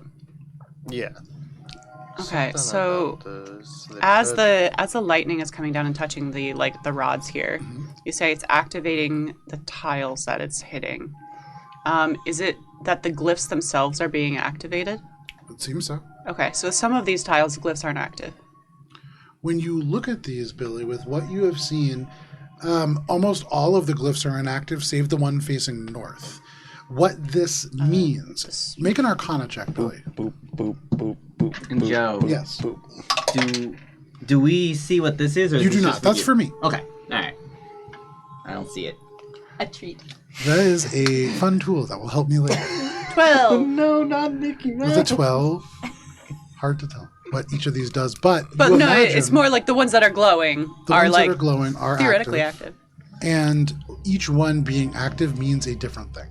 Okay, so Cara understands. Yep. When you say that a tile is glowing, it's this whole card, essentially. Correct, but the symbol that is glowing is the northern facing symbol. Okay, so when the lightning's... and that's true on the tile. It's always the northern symbol, not just the arrow. Correct. Okay. But the And whole thing is the entire getting tile lit up. glows, especially when it's hit by these beams of energy. That would tell you that if you're on one of these, regardless of what tile, you are going to be struck by a tremendous amount of magic if you mistime it. How often are the beams hitting? It doesn't seem to be There's no pattern direct, to although it. actually, I would say you've all made a lot of checks and you haven't seemed to be able to time or figure out a pattern. So actions may need to be taken to determine more. Okay, I will try something because I'm the most likely to not get fried immediately. Well, Ori mentioned that the roots purge or cleanse. That might reset things. Right. I just want to see if these spin or if they're locked in place. Oh, How are you going to determine that? and I'm we're going right. to push We're on right the here. floor. Oh, Joe? Right. Are we right here? if that doesn't work, it looks like there's a dial and the rod in the middle. Maybe that could also turn it. Yeah, Is that that's what that how. is? Yeah, Yeah. you. There's a I'm dial sorry, on I- It's like a I- little steel yeah. scepter that rises up and then a twistable dial. apologize. The control is in the center, I think. I Um, thought that was Little Roses and missed the description of them. I'm so sorry. I think But I like that you're thinking with your muscles. Okay, so what if we just have all the arrows facing one way? That seems too simple. Billy just turns. Someone told me once that you guys had to figure out a 4-letter code that was the word. Open. Billy turns the one closest to them so that the arrow is facing the way that we want to go. So are you walking onto the tile? Yes. Okay. Why don't we roll for initiative? Okay. This is more to keep track of the timing and locations of everybody. You are not in combat, to be very clear. So do you want Billy to step on the tile and then roll, or? We'll roll for initiative, and we'll start with wherever you are and kind of go down the line from there. Okay. Anybody natural 20? 25 to 20. I got a dirty 20. Dirty 22. 20. Oh, okay. That's very, very lucky for Billy. Let me go. Okay. 20 to 15? 16. 16 for Ori. What about you, Valis? 10. 10, and then you, Phoebe? Also 10. Oh, look at that. I'm going to assume that you're a little faster than Valis. Probably. Although maybe not. 14. I think I'm like 10 or Yeah, something. okay, there we go. So, we'll start with Billy, then Ori, then Valis, then Phoebe, then Valis. Where's Minka gonna go? Minka is going to go at the very end with the 22. You're starting. Okay. And so Minka is technically at the top of initiative, but last to go. So, Billy, you step onto this platform. First for me, roll a d20. Any adding to it, or just what it is? Just what it is. 2. With a 2 overhead, this thing glows, and there is a crackle of lightning that just beams down and strikes directly onto the plate that you are on. Of course. Billy, Yep. Jesus Christ. You get 2 things that are fun tools to help us Gummies. now. as this strikes, you take 20 points of force damage. Hate that for It me. just rips through your entire body, but you can surge through, put your hand on this dial, and you can twist. As you twist the dial and the energy passes through, you see it goes straight through this tile and into this Ethereum river below. And you twist the dial to get the arrow to point forward. And as it does, in the far distance, 200 feet away, another one of these orbs fills in. Pointing in the direction we want to go. Like that? Yeah. So the silver one is the one facing here? So the arrows are not really directionally pointed. Those are just how they print it out, because I didn't really know how to make them flip. That's a good way. That's a good thing to think about. That I probably should have twisted them. So which way are the arrows? The arrows are pointing kind of up. That's way more clear. They're pointing towards the nearest edge. They're not actually pointing to the left. Yeah. They're pointing to like this? I had total control over the arrows and I didn't point them. Here, let me make this easier. We just got a pen. Yeah. Yeah. These are all pointing like in this direction, and I just didn't twist go out. them. Okay. And I totally Toward the edge. That makes sense. All right. So We in can the imagine direction that. we want to go, the arrow has to be the arrow tile has to be facing the way we want to go. correct. And Joe, I might have missed this. You said an orb filled in. Can you describe that? Across the entire causeway, 200 feet away, there is a 15-foot wide double door with these 4 hollow spaces, one of which was already filled in, and as this arrow lights up to the north, a second fills in as well. Billy, anything else on your turn? 2 tiles are facing towards the north. I guess that must mean something with the arrows. The only 2 that are facing north are the 2 arrows. I just said that. You absolutely repeat that. So, But there are only 4 That is your turn, Billy? lights. so perhaps. Okay. You continue to stand on this tile. That brings us to Ori. I don't want to step on one. I'm You gonna. don't have to. Can I? You gotta do no nothing. Yeah. Can I use my action? And I want to continue to watch and see if. Now that we know that the arrows are probably lighting the 4. I'm gonna try to figure out if they have to be a specific 4, or if there are any other indications. Make an Arcana check. Oh, jeez. I mean, You're asking the questions. Well, yeah, but I was thinking more like Ori's just gonna sit on the edge and watch and just wait. And Well, see. I mean, you can just pass your turn if you want. No, I'll make an Arcana check at least. Yeah. Do I get my thing? No. Gotta ask. Hey, this isn't the worst.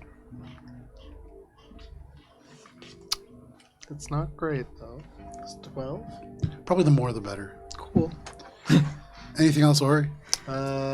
Nope. I'm not stepping on one of those just yet. You're about to take a step, and then Billy just gets with this force energy, and you just draw back, That was ill-timed. using your eyes to investigate instead. That is your turn, or that brings us to Phoebe. Thanks. Well, I mean, Billy's onto something. Phoebe's no coward. So she's gonna go ahead and try doing that on the next one. Okay, so you kind of fly over, and as you hover over, roll a d20. Maybe it'll strike 12. Billy again. 12.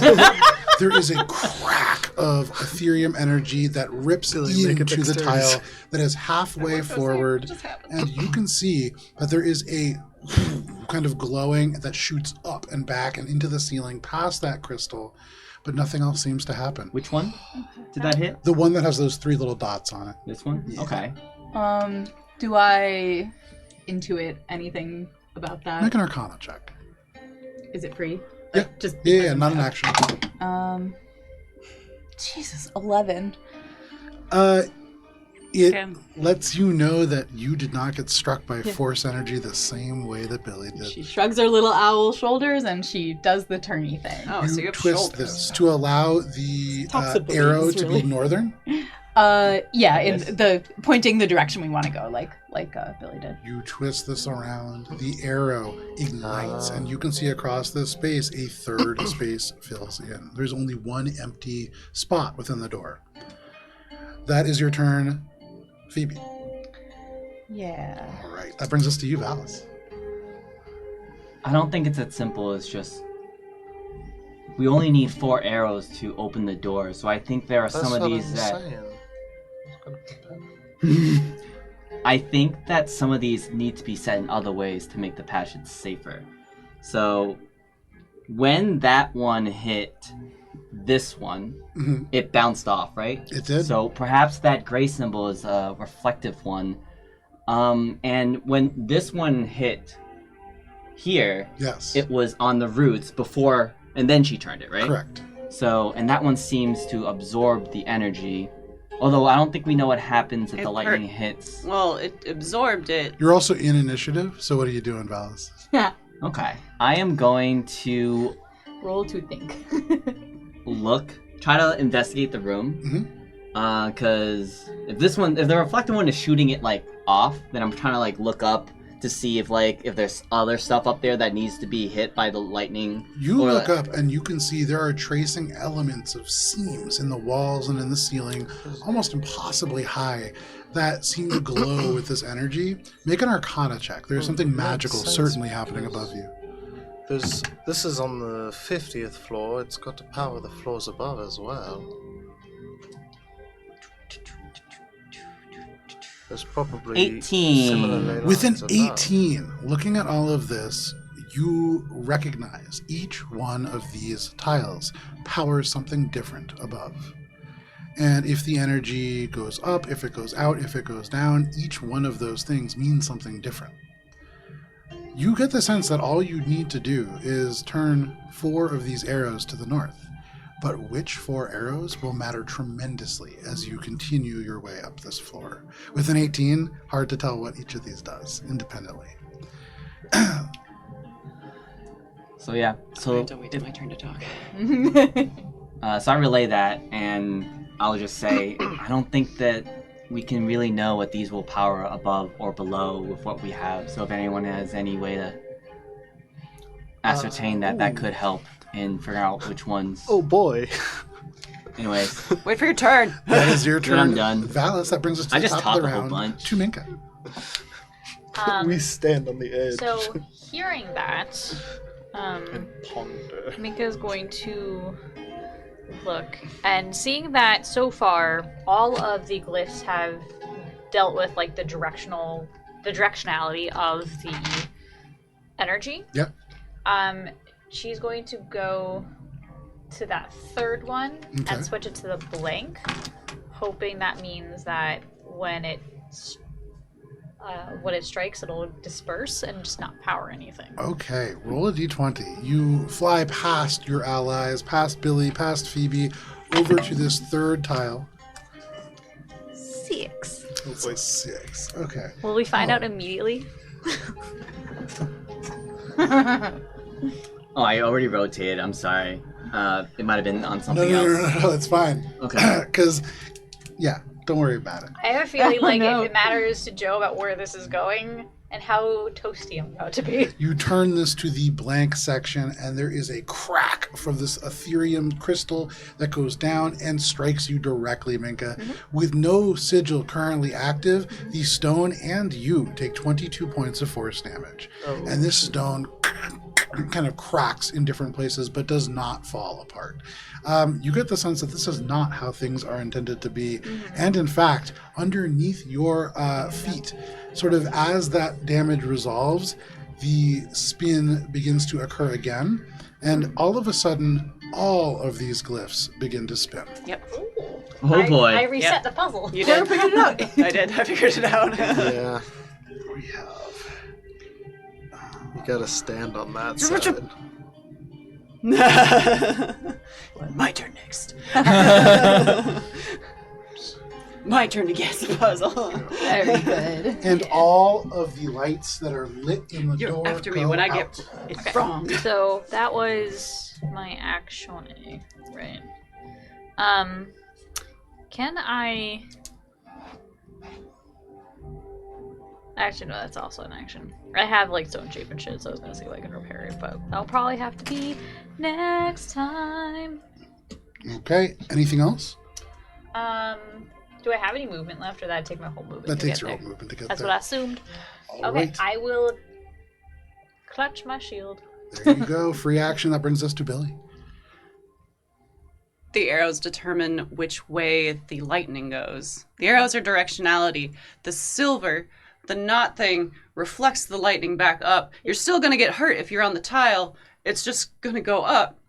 The roots purge and cleanse. They go down. Again, I was on the tile, and it still hurt. And then if you have it blank, it just does nothing. And Billy, at the start of your turn, roll a d20. Damn. You should 13, probably and say Billy's what like, you're oh, saying. fuck! And it starts With turning. probably say what you're saying from a 13, different spot. Minka, unfortunately, directly over top you, there is a crack of this lightning. Make a dexterity saving throw as you are standing still at this moment.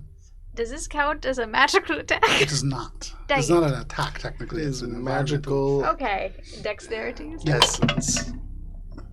Ooh, Pure 17 magic. plus 4, I believe. That is a success. You take no damage as you are able to just dive up and out of the way. This crackles and then ripples left and right down the entire causeway before along every single tendril, energy flies up to the ceiling. Uh-oh. That's a lot of... This is just for me for later. As it should. Anything else, Minka? Oh, I understand. That's my turn! I understand what's happening now. Magical build-up. Anything else, Minka? Not my turn. It's Oh, sorry. Billy. So Billy No. It is Minka because Minka didn't go to start. You did. I you just- already- I went. you just went. You just went. Sorry, Billy. What would you like to do? Or you were Billy's on deck? finishing their turn. Okay, Billy had her exposition and says, so only 4 arrows can be active at a time! And Billy turns it so that her arrow is active again. Okay. You kind of twist this thing around after the energy rips up past you, and this thing rotates. The arrow aligns and alights, and in the distance, one of those glyphs fills in. That is your turn, Billy. That brings Do I have us- movement since I didn't move? Oh, yes, you do. Billy moves to stand at the tile just with Minka. Okay. It says, So you cross the space, you share the tile with Minka. so we should probably just keep turning as we go. No, wait. That brings us to Ori. You hear from the distance, no, wait. So I think I'm kind of putting it together, but I want a bonus action eye for detail. Okay. To try and spot any hidden clues or details that we're missing here. Sure, make an investigation or perception check, your choice. I'm going to do... I'm going to do perception here. I'm pretty sure I know. That's a 26.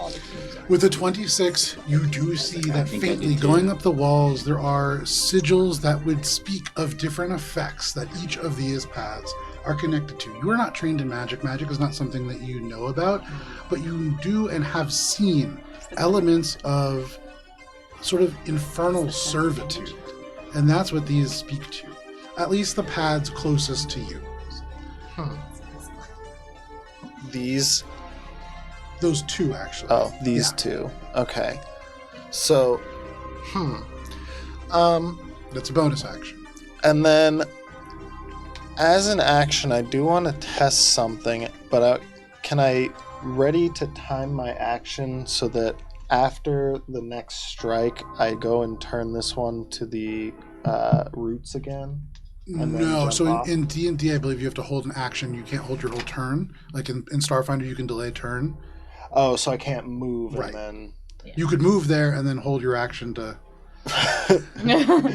Nah, I think I'm just gonna move there and turn it to the gold. Fantastic. Because I'm testing a theory. So you rush over there, And roll a then I'm going d20 to as jump you do. back, and I'm going to jump back, knowing that it's probably going to strike. Sure, yeah, it almost certainly. Roll a d20. Come on. I don't know if it's 1 or a 20, but good. 19. 19. With a 19, you... With a 19, there is a crack of lightning that strikes at the very far end. As it does, it up and... Yeah, okay. I think I've figured something out. boom, boom, boom, boom, She's told. boom. Oops. And as you turn that, Yeah. amber leaves, those Yeah. are purged as the energy that has been gathered within that tile is into the Ethereum below. All right, it seems like you have to control the power up and down flowing with the sigils. Ori, that is your turn. So we can't have it build up too much or it might cause it to go overload or something. I'm not That is magical. yes, that brings us to Phoebe. Valis, you're on deck. Phoebe's like, okay, do I turn it then? This one to the arrow. Can I hold my action until somebody answers me? Yes! You twist and I this, moved and off in of your this. hands, first roll a d20 as you start on one of these tiles. 1. A 1 directly behind you with these roots. You feel the lightning heading directly towards you, and then it diverts, almost pulled to these roots, anchored by them, and it strikes that tile instead and goes down into the Ethereum below. Ori, if I could give a thumbs up, I would. You can see in the distance one of those globes fills in. That is your turn, Phoebe. Yeah. That brings us to Valis. Okay, I'm confused. 4 need to go purple. The others need That's to all I be do. balanced. So you rush across this space, roll a d20 first. 10. With a 10, Is it me again? it is you again. Do- But Does this happen before? But as you turn this and the roots begin to glow, as this crackles down in slow motion, you see it almost just bend, like it hits an invisible force field, or more accurately, like it detects a magnet and is just yanked to the other bolt. Valis, you did move there this turn, so you are just taking damage. So wait. I lightning rodded so that you guys did not get hit by lightning. 22 points. That's 20 points of force damage, and the Ethereum These- is purge draw the into magic river below. down below. Yeah. These That is your turn, reflect Valis? I know what back the up. glyphs do. That is your turn, If Valis? it Yes, that builds is up my turn. That brings too us much, to the top of the round to Minka. that builds up. And then Minka, there's a you magical just overload. barely avoid getting Yes. struck by the Ethereum current. You can see need to Valis taking the purge blow in those. front of you. Billy standing directly by your side. What would you like to do? Unlimited. So I with guess I'm 35 so feet of confused. movement, how many tiles? I don't can I fully move? understand. Two? What's You your can move question? 2. Okay. Alright, cool. So I think what Minka would do would, judging by what we see thus far, she can't quite make it that far. So she'll probably turn the tile that she's on first and then move to a different tile. Is that Okay, acceptable? roll a d20. Okay. And then what are you twisting this tile to? I would also I would twist it to the arrow. Okay. So then Billy can also move next turn if she wishes. That is a 1, Joe. That is a 1 all the way back and behind you, Phoebe. Lightning strikes directly between you and Ori, and you can see Yeah. just displaced below. And Minka, you twist this around. The arrow sigil faces north and begins to glow, and on the door there are now 2 of these orbs glowing purple. Anything else, Minka? I moved to the tile in front of Alice. Alrighty, that brings us to Billy. Billy, you are confused. Yep. What would you like to do? Mechanically confused. Roll a d20 to start, let's say. For sure. 15. With a 15. Alice tile. Is that me? No, he was so close to Minka again, though. But I am the lightning instead, rod. Val is standing upon this lightning rod. You are jolted again. You do get to make a dex save this time. Oh, nice. I'm bad at those. Hey, you know, Natural 1. you do take 27 points of force damage. This just, and then again, striking into you and just dispersing through your body and into this river below. But you are sacrificing for your friends. Billy, Things we do for our friends. what you doing? It hurts itself in its confusion.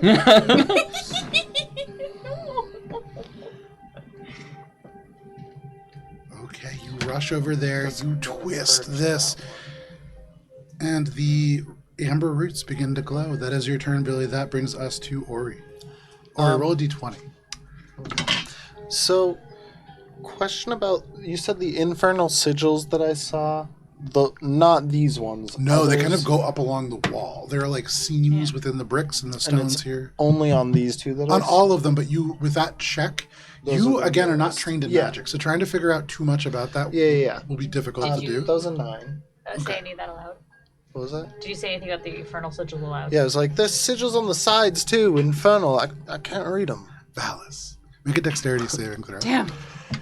Yeah. This lightning rod has expanded 10. the range Sorry, in which 11. these could be Valis is striking you. truly a lightning And knight. 11 is a failure, and Valis, you do take 13 points of force damage. It might be your turn to touch the lantern. So I think I've figured out the pattern here. And right now, the next thing, let's see, 1, 2, are these all 10 feet? They're 20 feet across. So 20 you, feet across. Damn. yeah. Okay, so to get across all of them would be a lot. Okay. This is going to be a tough one for old Ori to not get hit on. Well, definitely not going to stand where Valis is, so I think I'm going to go to this one. Okay. To be fair, I don't think it's Valis' fault. Valis is being struck by lightning. It sort of is, but it's Well, 'cause also he's- like It's not standing his on fault the he's so roots one. attractive. Yeah, it's because of the roots. Yeah, because the roots It's are the also ones as that are going to intended. draw down. Anyways, or you land on that tile. Are you altering It's it in just any way? funny. No, I'm not, because it's in a good spot, and I don't know what the effect of it hitting those are yet, and I'm willing to take one hit to see. So that is your turn. That brings I us don't to think Phoebe. you will. All right. But that's the other thing. I don't so think I can I'll get hit necessarily. two squares with 35. You can roll a d20 also. Oh yeah. 9. Make a dexterity saving throw. Are you serious? Yes. Oh my god! Yeah, because 21. That 22. that is a success. Oh, You I've have- seen this move before. you dodge out of the way deftly. oh All right. And so Phoebe is gonna have to land on this one. Mm-hmm. Valis shakes his head and just pushes you along. Are you sure? And she thinks about vortex warping him out, but then decides to save some spell slots.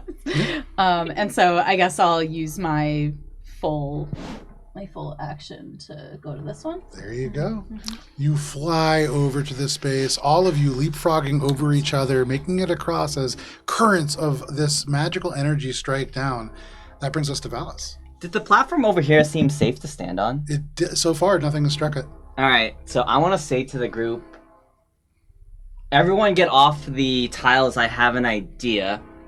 Don't stand on one that has one of the roots. And I'm just going to try to run as far as I can to the edge. Okay. You said 20 feet? 20 feet across each one. So if I dash, I can make it to 40, but I don't want to go on that one, so I'll just stop there. Okay, you stop right there. You shout out to your allies. You stop. Did you roll a d20 already, Valis? No, I didn't. Roll a d20 for me, please. This is 17. before you moving. Billy. Make a dexterity saving throw, please. But that's actually. And that's going to purge this too, right? That's the roots, right? Yeah.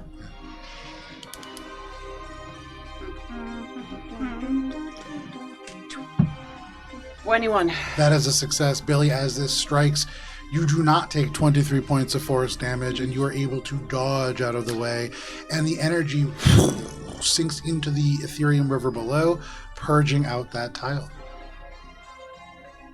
Is this good? Billy's just like kind of like flat on the tile. We need to change 2 more to arrows. Okay. No, get off. I have an idea. Valis. Before we do that. And also, we heard Valis say that, but we haven't heard you say yours. Well, it's not his turn. In 6 seconds. We're all yelling at each other in 6 seconds. What you doing, Billy? Is it my turn? Yeah. Does Mega's moved? Ah! What? It's not my turn. Oh, sorry. Oh, Valis, then Sorry, that was me right, rolling my the fault. dice, try to My cast fault, lightning my on fault. it. It's frozen lasagna. Which is not actually So Mega- appearing in the scene. So, I have 35 feet of movement, so that's 20. 20, 40, 60. Yeah, so I can't get all the way off. You can. If you dash, that's 70. Yes, but after Ori said something about the glyphs on the walls, I think. Roll a d20 to start. Oh yeah, before anything happens, I just see if I'm struck by lightning. Ah! I don't think you will not. be. No, I don't think I can be actually. Yeah, that's what I mean. It's a 2. It's a 2 right in front of, or right behind you, Ori. There is a crack, but nothing happens. Okay, so yeah, I think Mingle will just heed Valis and see what the idea is and dash all the way out because. You dash over to the Thinking other about side. it, being like, maybe I should look at that. And then she stops her for a second and goes, I don't know magic. You like can see that. a solid door 15 feet across, has 2 glowing sort of pits within. These seem to connect to form a full circle that would maybe allow this door to open. But that is your turn. Minka, that brings us to Billy. Okay. So don't touch anything? Roll a d20. 13. That's good. With a 13, Ori, this lightning cracks down straight at you and then diverts directly in front. Oh, at least I was right about what the arrows do. And Billy runs. You Right? Because run. you said just leave? That's what he And said. you make it to the far side. That brings us to Ori. I'm gonna run. I can dash, and I want a bonus action eye for detail. But I'm curious. More so, I can recognize that they're infernal sigils. Do they seem like they're recently incorporated into Yes, this? they seem different than the Okay. rest of the architecture. Okay, so this is somehow like corrupting its initial use Correct. as power. So it's diverting power. I'm gonna dash because I want to listen to Valis, but I also think we might want to destroy or So what's your total movement change speed? those. 40, so I think I can move 80. So 20, 40, 80. That puts you the one right in front of Phoebe. I don't want to be in that one, so Okay. I would wait. If there's room, I'll wait there. Otherwise, I'll wait here. Okay. And you haven't used Eye for Detail, which means you could use your bonus action to dash as well. Oh, Which is an okay. additional 40 Yeah, feet. I guess which I will thought put I you was right using at the them, yeah. right at the At the far side with Minka. and cusp, right? Yeah. Then I would dash all the way Billy. over All right, to. you dash all the the way to edge. the far side as well. That brings us to Phoebe. What's your Phoebe, idea, roll a Alice? d20. 17. 17. Well, Val's. Unfortunate. Oh, Um, I thought that was. Phoebe, Valis, Yeah. can you please Oh. make dexterity save? There's a throws? room Oh, I here. didn't see that. Sorry, my fault. Directly in front of you, you see this energy arc and directly in front of you and fizzle down into the fields below. Nice. And then we dashing, boys. All right, you dash to the edge. You join the rest of your party. Valis, this brings it to you, the only person on the causeway. Roll a d20. 11. 11. The arrow in the very back is struck and then curves up to the front and hits the golden thing, displacing down to the field below. Okay. I will dash to get off the causeway. Okay. All right. I think. So this is what I think I see, and let me know if you guys see differently. But it seems like the gold roots will pull the lightning to it from the adjacent tiles. The silver will shoot it back up and power whatever it is that is above. And we probably need. I don't think we've seen what happens when the lightning hits the arrows, but we do know we need 4 arrows. We But just we did. may need to protect them with roots next to them to open the door.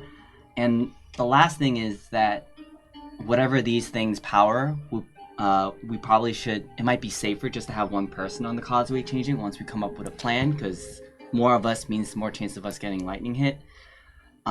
We don't know what these are connected to, but They're not connected Minka. to what they were originally supposed to be connected to. yeah, Which Yeah, we means don't know- even less. yes. But Minka, you did that thing that one time with the frog, and it helped us guide us when we didn't have much information. We can either just unpower everything, but some of these might be to our benefit if we power. Uh-oh.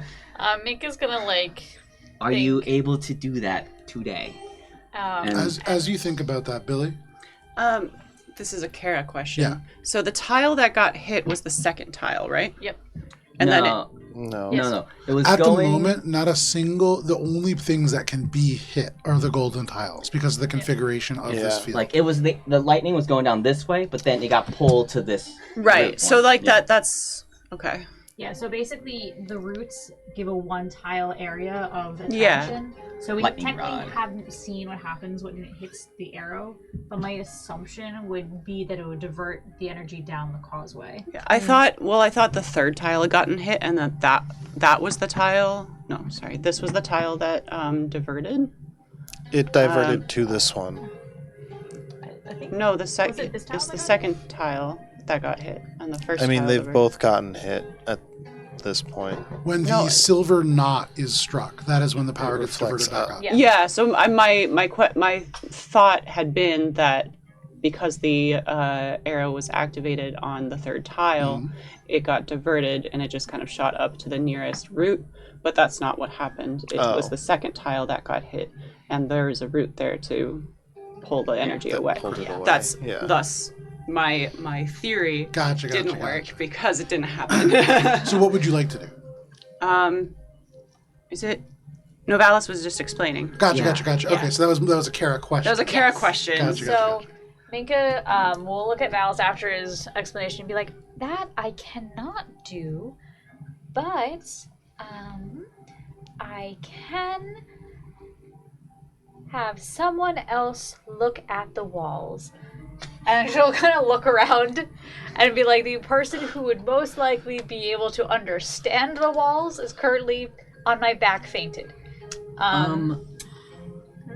Billy, Can anyone read I them? have to wait for my turn. I can. Well, If so you, at the moment, with all of you on this far edge, we can drop initiative for now until you get back onto the causeway. Billy cast comprehend languages. Okay. Yeah, so I can assist someone else in understanding what we're powering. Because I do agree that's what's happening. So I'll tap Billy's shoulder and cast guidance. Okay. See if she can read the walls. Make an Arcana check. With the comprehend language, you can read the Infernal for sure. Can I help? Because I am proficient in Arcana in terms of Yeah, sure, absolutely. Just bouncing back ideas. Make it an advantage and take that guidance. See how far we get. Yeah, because I know Megan knows that Ori can see the walls, but he's a little Dirty 20. trained in it, so that's important. With a dirty I 20 actually might be less trained than Ori and now. reading Infernal, you can read the glyphs that are connected to the plate directly in front of you, and then the one beyond that as well. The one directly in front of you speaks to something called an overpressurization node. And you kind of think about what that might mean. Sort of hard to tell based on just those words, but you get the sense that probably something that Overpressurizes. overpressurizes a chamber or area. A node, if you will. The next one speaks to something called the Crimson Capacitors. And that This one. speaks to, maybe a bolstering in a very necrotic way of vitality. Ooh, we should probably discharge that. It has been. When you said she can only read like the glyph next to this one and this one, it's because those are the closest one, right? Yeah. So if she were to like move here, she could. Yeah, every time you decipher move more. forward, you'll be able to see the two in front of you. Okay. Okay. You can safely get to the one that's got the silver. Yeah. Just don't stay on one that has the root. Just and time it. I did, and it hurt multiple times. Okay. So, Billy, knowing everything that you know, you can kind of wait, lightning cracks, you dash across the space to the next silver spot. All right. So that's what Billy's waiting for. Okay, so that happens. You dash, kind of scraping your sword across until you land on the space. And you can see the one past the Crimson Capacitor speaks to an ether recycler. The one after that speaks of a spatial redistribution lattice. And as you continue to make your way along the causeway, the next one is a mana amplification spine. Hold on. Spatial redistribution Lattice. lattice. The fifth one is a mana amplification spine. The sixth one is an ether backflow vent. Backflow vent. The seventh one is an infernal iron breaker alpha. We And don't the want eighth that one is the infernal iron breaker omega. It's even worse. Yeah, Alanna hates the sound of all of these. Yeah. Why don't we just like very have unpleasant. everything be depowered? This all seems bad. Don't we well, need we to need open the door? to open the door, yes. But I think if we make all of them the roots, except for, well, no. If we're cutting off the power, is that the silver? I worry. We shouldn't cut off the power until we are absolutely certain we want to be discovered. Because certainly, if the power is cut off to something important, people will come trying to find out why. Well, personally, I As you think dash back to the rest of the group. the having discovered Infernal these things. Ironbreaker Alpha and Omega are the most pressing in my mind because those just sound horrible. Agreed. And mana amplification spine doesn't? Well, that sounds more just magic. It sounds like Spine. focuser. So there's a Last time we were on focuser, a spine. a redistributor, Surprising to hear pressure someone from release the valve, Magic like say when you're fermenting. woo-woo magic. 2 breakers. I think we should leave it as is and just open the door. Well, we I can't. don't think it's worth it to run all the way back, distribute it, and then come back. Well, we can't Okay. leave it as is because we need 2 Well, more. I mean, I don't think we need to Set it up so that we can we open the door. but I don't think we need to necessarily. I agree with Phoebe. I don't think we should faff around here for too much longer. And for what it's worth, with what you all understand of this pathway, any of the sigils that are currently silver, you could turn them into door sigils and not have to worry about it, changing the current state of what is as it is now.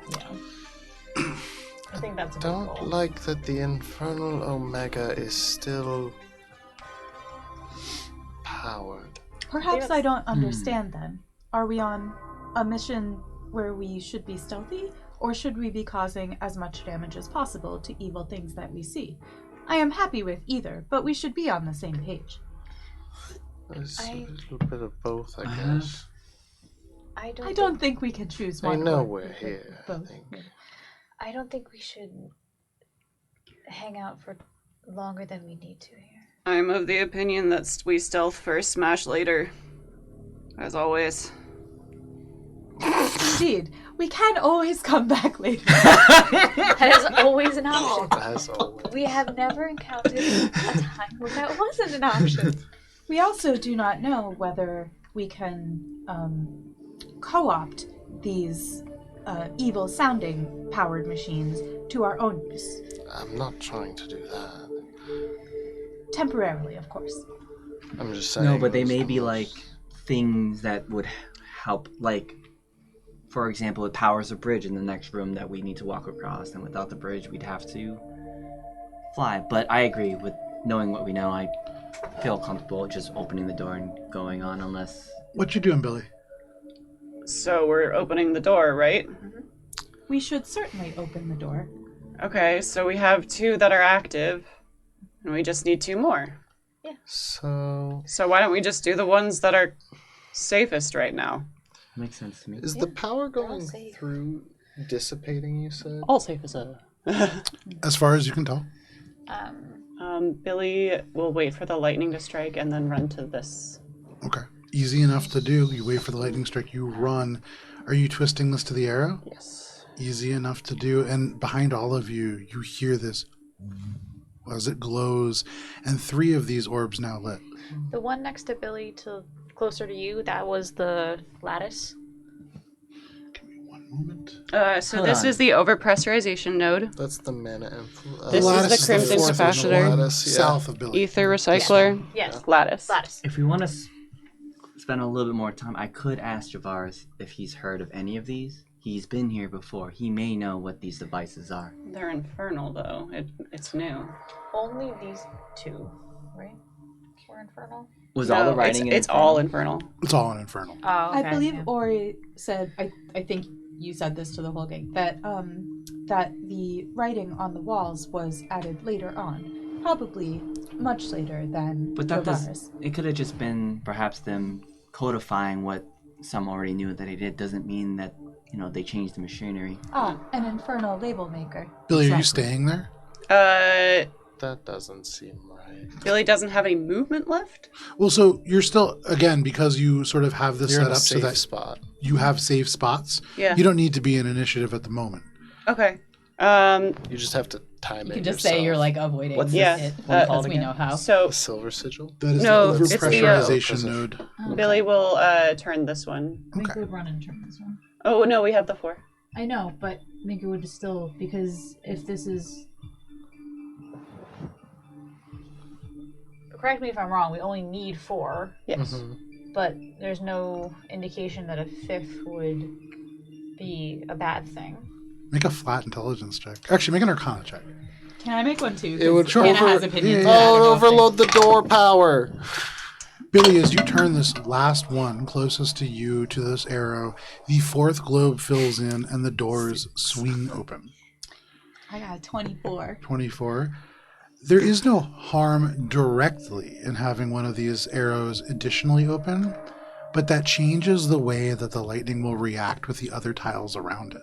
And that could lead to other things happening down the line.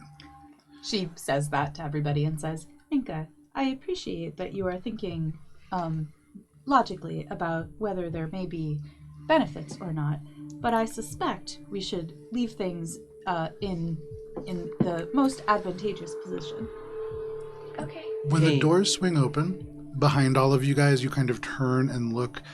There is a room that is open beyond. The air is frigid. And there is a sort of 60-foot diameter spherical room that is filled in the center with these suspended rings that are made out of some kind of a goldish tinged metal that are just suspended in the air, kind of floating around each other. They almost look like parts of a gyroscope that circle each other, circling a magical moat of energy about 10 feet across in the center. you can see on the top of this chamber there is a massive metallic irising door that is about 30 feet across. You see this stable orb of force that floats in the middle of the rings, seems to kind of pulse every time that you hear lightning crackle behind you and it strikes the causeway, kind of rippling through the ley lines in the floor. It goes into this orb and seems to channel through different parts of these bands and then shoots up and into the ceiling beyond. Is there a sign anywhere? Any writing while comprehend languages is still running. While the comprehend languages is running, you read Celestial now. And you can see that engraved into these bands there is Celestial writing. The smallest of these sort of rings, the interiormost, And Billy reads these aloud. is the high band Arcana ring. You can see underneath it, this has tiny words written, translocation and planar energy. The middle ring is called the mid-band Arcana ring, and you can see underneath it, there are all these kind of like little small triangular plates along the interior edge, almost like little teeth kind of set against each other. And there are tiny words that read combat spells and structural magic. The largest ring on the outside that encompasses and swings over the other two is the widest. It has dull red runes on it. And you can see that this just reads utility spells and wards. Make an Arcana check, Billy. I think I found the engine. What's an engine? These things Natural 20. swing around this mode of energy. I know what an engine is. Billy, you notice this is not an engine.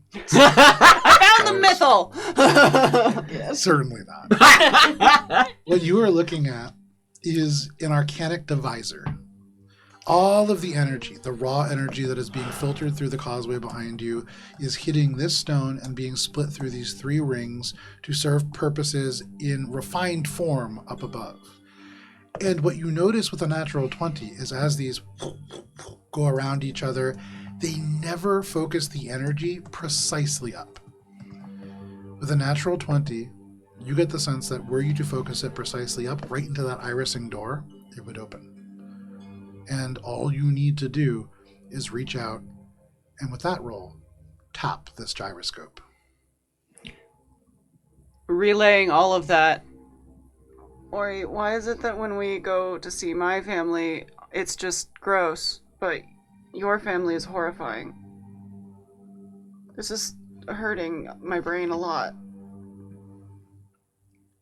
I think we have to just touch the ring and it opens the door, but that's going to open a door to who knows what other horrors that mean absolutely nothing to me. Billy, I saw your family's house. It is also horrifying. It made sense. You think back to the long hallways of teeth. She doesn't. I saw enough. Yeah. Also, you keep talking to what appears to be a third of a pickle witch's soul. It's very useful. And also, horrifying. We have to go up to the gardens, right? That's above us? We're That is- many floors below that still. That is where the Crimson Mage sleeps, but I think, if I recall, we need to find the sigils, which is possibly in a room above the garden where she sleeps. So regardless, upwards. The chrysalis is somewhere around the 80th floor. We have to go past the administration offices, and then, well, we've gone there, and then now we just have to get up above. Well, that's So- up. Upwards. So We're should still I only... touch it now, or do we want to just sit and think about I think we the should horrors? just keep moving. Is there any How way to confident do you feel deactivate? that touching it will alleviate Something's still the bothering horrors? me about the... Oh, no, the horrors will power. continue if I touch it. Okay. Is there any way? Um, Go ahead. Yes, yours. Sir. The ones that were being powered were the ones that were getting the silver reflections going back up, or was that the gold going down? It just looks weird. It's fine. Oh, it's fine. Just Yeah. based on the Like, It's based on my it's a perception overlay issue. of, like, how it was dissipating down below versus how it was dissipating up above, did it indicate, like, one was getting redirected insight somewhere, check. or one was going, like... Make an insight check. Billy's brain is on fire. I know what Alanna thinks is Anna's brain is happening. on fire. 25. With the 25, these roots speak down to spreading out and into the ground. And all at once, Ori, your family is responsible for a region called the Folger Fields, this area that spreads out below the Tower of the Crimson Mage. This is an area where the magic has been absolutely wrought havoc upon by the arcane elements of this area, and you recognize that likely many of the reasons that those toxic rains fall and the magic runs wild is because of this Ethereum discharge. And you just pumped a lot of it down into the fields. Luckily, most of the families that live there have moved out or passed away. Most. Do you want to share any of that? I don't think I do. Okay. Again, the horrors will continue if I touch things. In that case. But Billy, is there you any are way- confident that touching this will open that door above. Is there any way to divert power away from the wards that we have to face less of them? You said wards was one of the things on the ban? I don't know how to divert power in this thing. I just know that touching it is going to open the door. Well, presumably I don't the know. arrows have diverted the power that will open the door as well as control I this think room. this is beyond all of us. I think we should just keep moving. We don't know enough about anything that's going on here. This arcane magic is certainly beyond me. And considering how much we've been struggling with this thus far, I don't think we have any right to start poking around this right now. Similarly with the hags, where we just didn't really know what to do in the house, I think it's best we just keep moving. I think that's right. And maybe if we're successful, when we're successful, we wake the Crimson Mage. We can sort the rest of this out later and undo whatever has been done here. For now, Billy's right. I also have a headache. We need to just keep going. Would you like me to touch that thing? Touch. You Do the touch feathers this. work? Or do you use your I talent? use a talent. And these Bouncing rings, on one on her rod, and the other one reaches out to You touch don't it. flap up a little bit and go... It's undignified. these rings that So much of are just kind of orbiting around each other, orbit faster and then faster before all stopping, perfectly touching each other in this circle, almost making this appear like Saturn. And the light focuses. There is a of light behind you. You see this this red light crawl across the floor, focus into this, and then beam up and into this irising door, and it just begins to open. And there is this light, this pale red light that just bathes down from above. And as you look up and up and up hundreds of feet, where these little bands and streams of arcane energy flitter up and float, and all of you begin to float. Ah! Oh. You begin to move 20 feet. You begin to move 30 feet and then 40 feet. And if How you do we do stop nothing, are you trying to stop? Can we, No, yeah, I'm how just do we- asking. I don't think we I'm should. trying. This might be a shortcut. If we do nothing, we're gonna fucking Tractor beam. continue exponentially. Billy starts Make looking. an acrobatics check. Are we Billy starts picking up looking for the speed? Charlie and the Chocolate You're not Factory picking up fan speed. up at the top. 100% what is happening Look here. up. You do see a similar kind of irising door that is shut, but Ah! you are moving slowly up, not fast enough that you'll get 25. crushed. With the 25, No you're not fizzy lifting. accelerating. You're just moving steadily about 20 feet per round up now. And you can see all around you through this kind of pale currents of red energy, the Folger fields and the cliffs and valleys below. If there is stone walls around you, it is enchanted so you can see straight through it. It is as if you are just passing through the air, though no wind blows here. It is cold on the inside, but not a lot of movement. Yes, So, is that view all around us? all around you. And are there, like, as we're floating up, signs that we're, like, passing different levels that can be accessed? Or is it just, like, one door to the next? One door to the next as far as you can tell. Okay. Like You we can see can't- off into the distance at this time of day, the starlight overhead. There's like little bits of rain still kind of pelting and wisps of clouds. You can see the muddy ground below. You can see like the sort of cliff sides and hills unfolding, but you don't see any signs of like walls or doors or floors around you. Lightning is a really unnatural way to power a house, and I think all houses should be powered by idiot godbrains. As Billy continues floating out. You are Phoebe says- 100 feet in the air. If I were an individual who needed to maintain what we just saw and didn't want to climb lots of stairs, this would be the shortcut I would build for myself. You I are think this is 150 feet. You are 200 feet in the air. a good How many thing. floors Flap it, roughly flap it, does flap it it. feel like we've gone up? Because if we're With your talents and your features, when you reach this irising door and it open and you just drift up and into the next space, you imagine you're emerging on the 95th floor. oh shit, You travel hundreds of feet up oh. and emerge just drifting one by one, some of you more gracefully than others, into a beautiful frozen garden. Frozen as in ice or frozen as in stasis?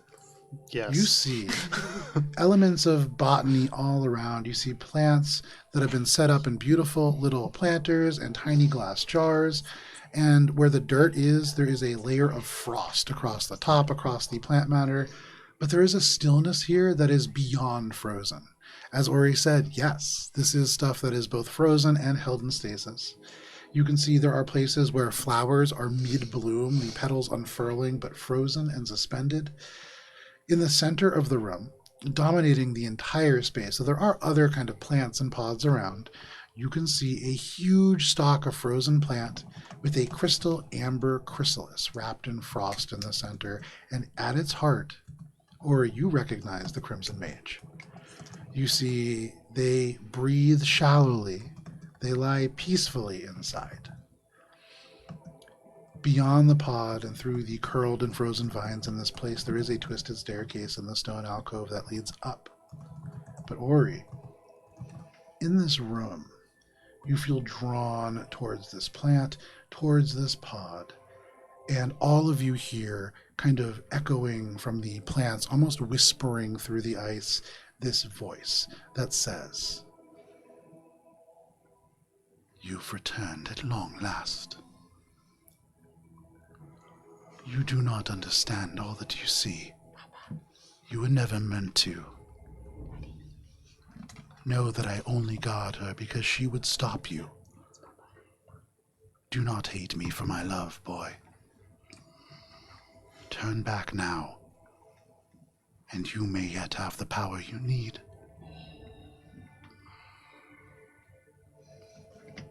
Is that from a... It is from PA the system. shards of ice where the flowers uncurl, the voice drifts like a dying breath. Where this pod is, it kind of echoes out from the ice. This is from all around. And all of you hear this. Billy just looks over at Ori and is like, is Just that? clenched fists. Yeah, that is. Bingo's gonna look around to see if she can identify if there's any people in here besides the Crimson Mage. Make a investigation check. Because we hear a voice. Divine sense. What does Divine Sense pick up? Let's see.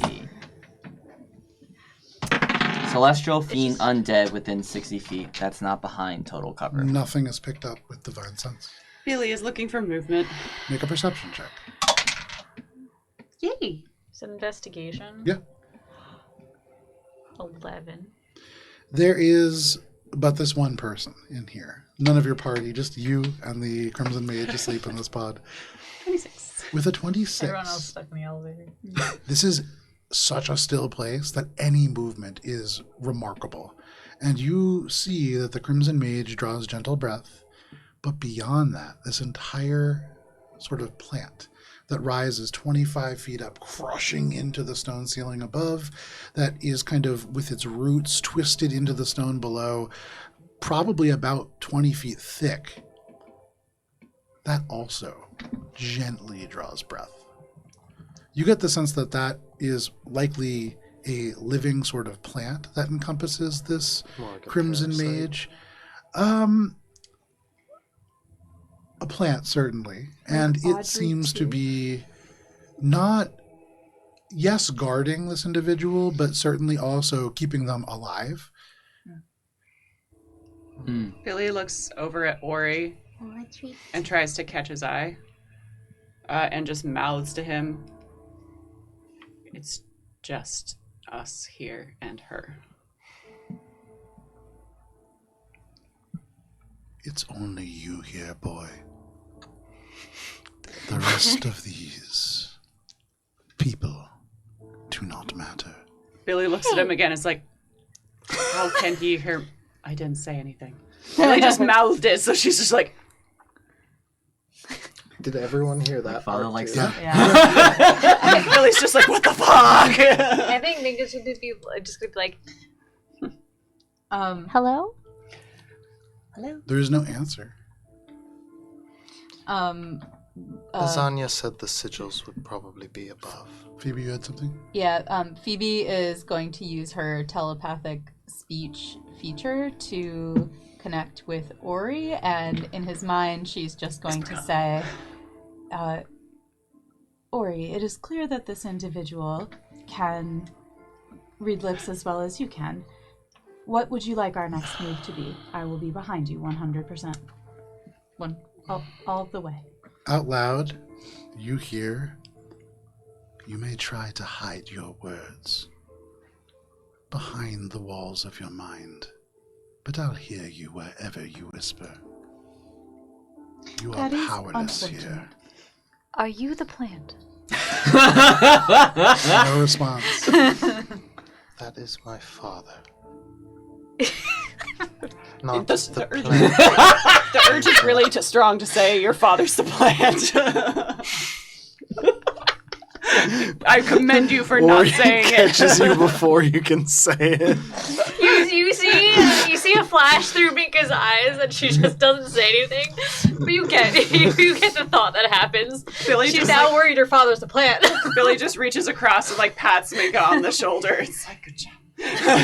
Valis walks up just besides Ori and go, we're with you, Ori.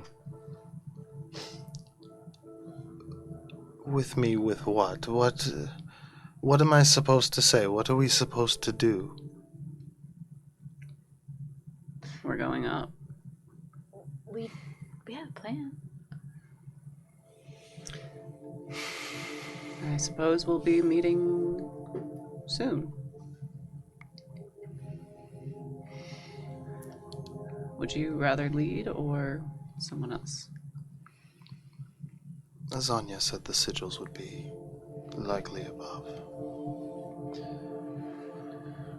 Gonna start heading. Or Before leads. I go, Clink, clank, clink, clank, clink, clank. is there anything? So you said that the plant is kind of encompassing, and I don't have the magical understanding, but is it at like the root system of this plant? Does it seem, or is it higher up? It almost looks like you're seeing the cross-section of a trunk of a tree. It isn't bark, it's like green plant matter, but it's so thick it looks almost like the trunk of a tree. And there's no branches or roots. It looks like this has been almost magically kind of implanted here. So more like a cocoon. Yes, very actually. much like a cocoon, Like the cocoon cr- or a like the chrysalis. chrysalis. Chrysalis. Or a life support Okay, system. so Or a life the support system. plant system that's going up doesn't seem to like continue past. It may, but if so, it's very clean. Okay. May I make a really stupid nature check? Sure. Okay. Miko is kind of stuck on this thought of Ori's dad is the plant. Okay. Taking what she's kind of seen Make a thus nature far check. Yeah. in this weird tower with its Sure. weird plants. Is this Ori's father? Sure.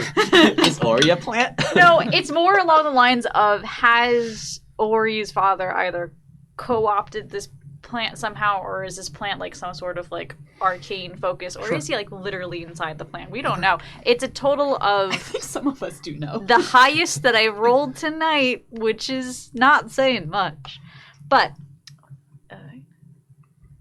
24. This is an arcano-botanical construct. This is something that could fight if it needed to, but its real purpose is to keep something alive. This is as much a tender as it is a guardian, but it is not benevolent nor is it malevolent. It serves a will somewhere else. It's a tool. It is a tool. It's a construct. The plant is her life support. It's not where our focus should be right now.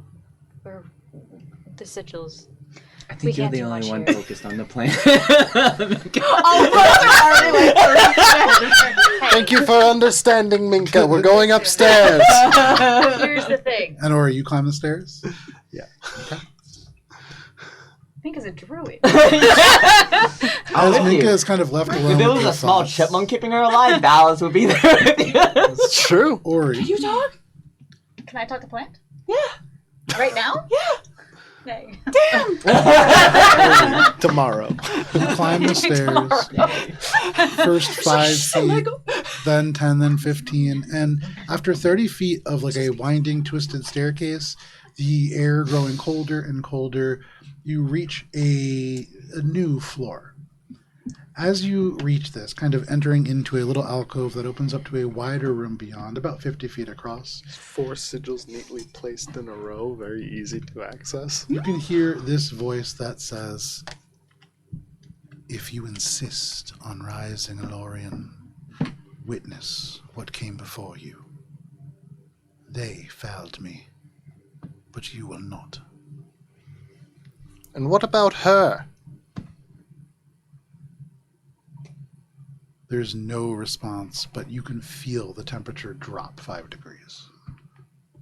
The space that you are in at the top of the stairs, you can see 50 feet across, there is a door of magical ice and steel that is closed in a hefty iron frame, but between you and the door, there is rows of suspended bodies frozen in magical ice. Every body you can see sort of reflected in an ice mirror that faces them. Without a shadow of a doubt, every one of these bodies is dead, but their veins glow blue-black with ice that seems to be almost permanently rigid within. And Ori, they all have scars that are very familiar to you. And because it is 10:04 and a good place to stop, as you witness the Hall of Failed Bloodlines, this is where we're going to end for the evening. But thank you for joining us for this session of Courts of Everest. We will be back next week. If you can't wait that long, you just kind of have to, but you can join us on YouTube for some for this and our Starfinder campaign, which re-air on Sunday. There is also over 400 sessions of various other games that you can go and see, so check that out. But we will be back next week. Please stay safe. It is wild out there. We'll see you then. Goodbye. Bye.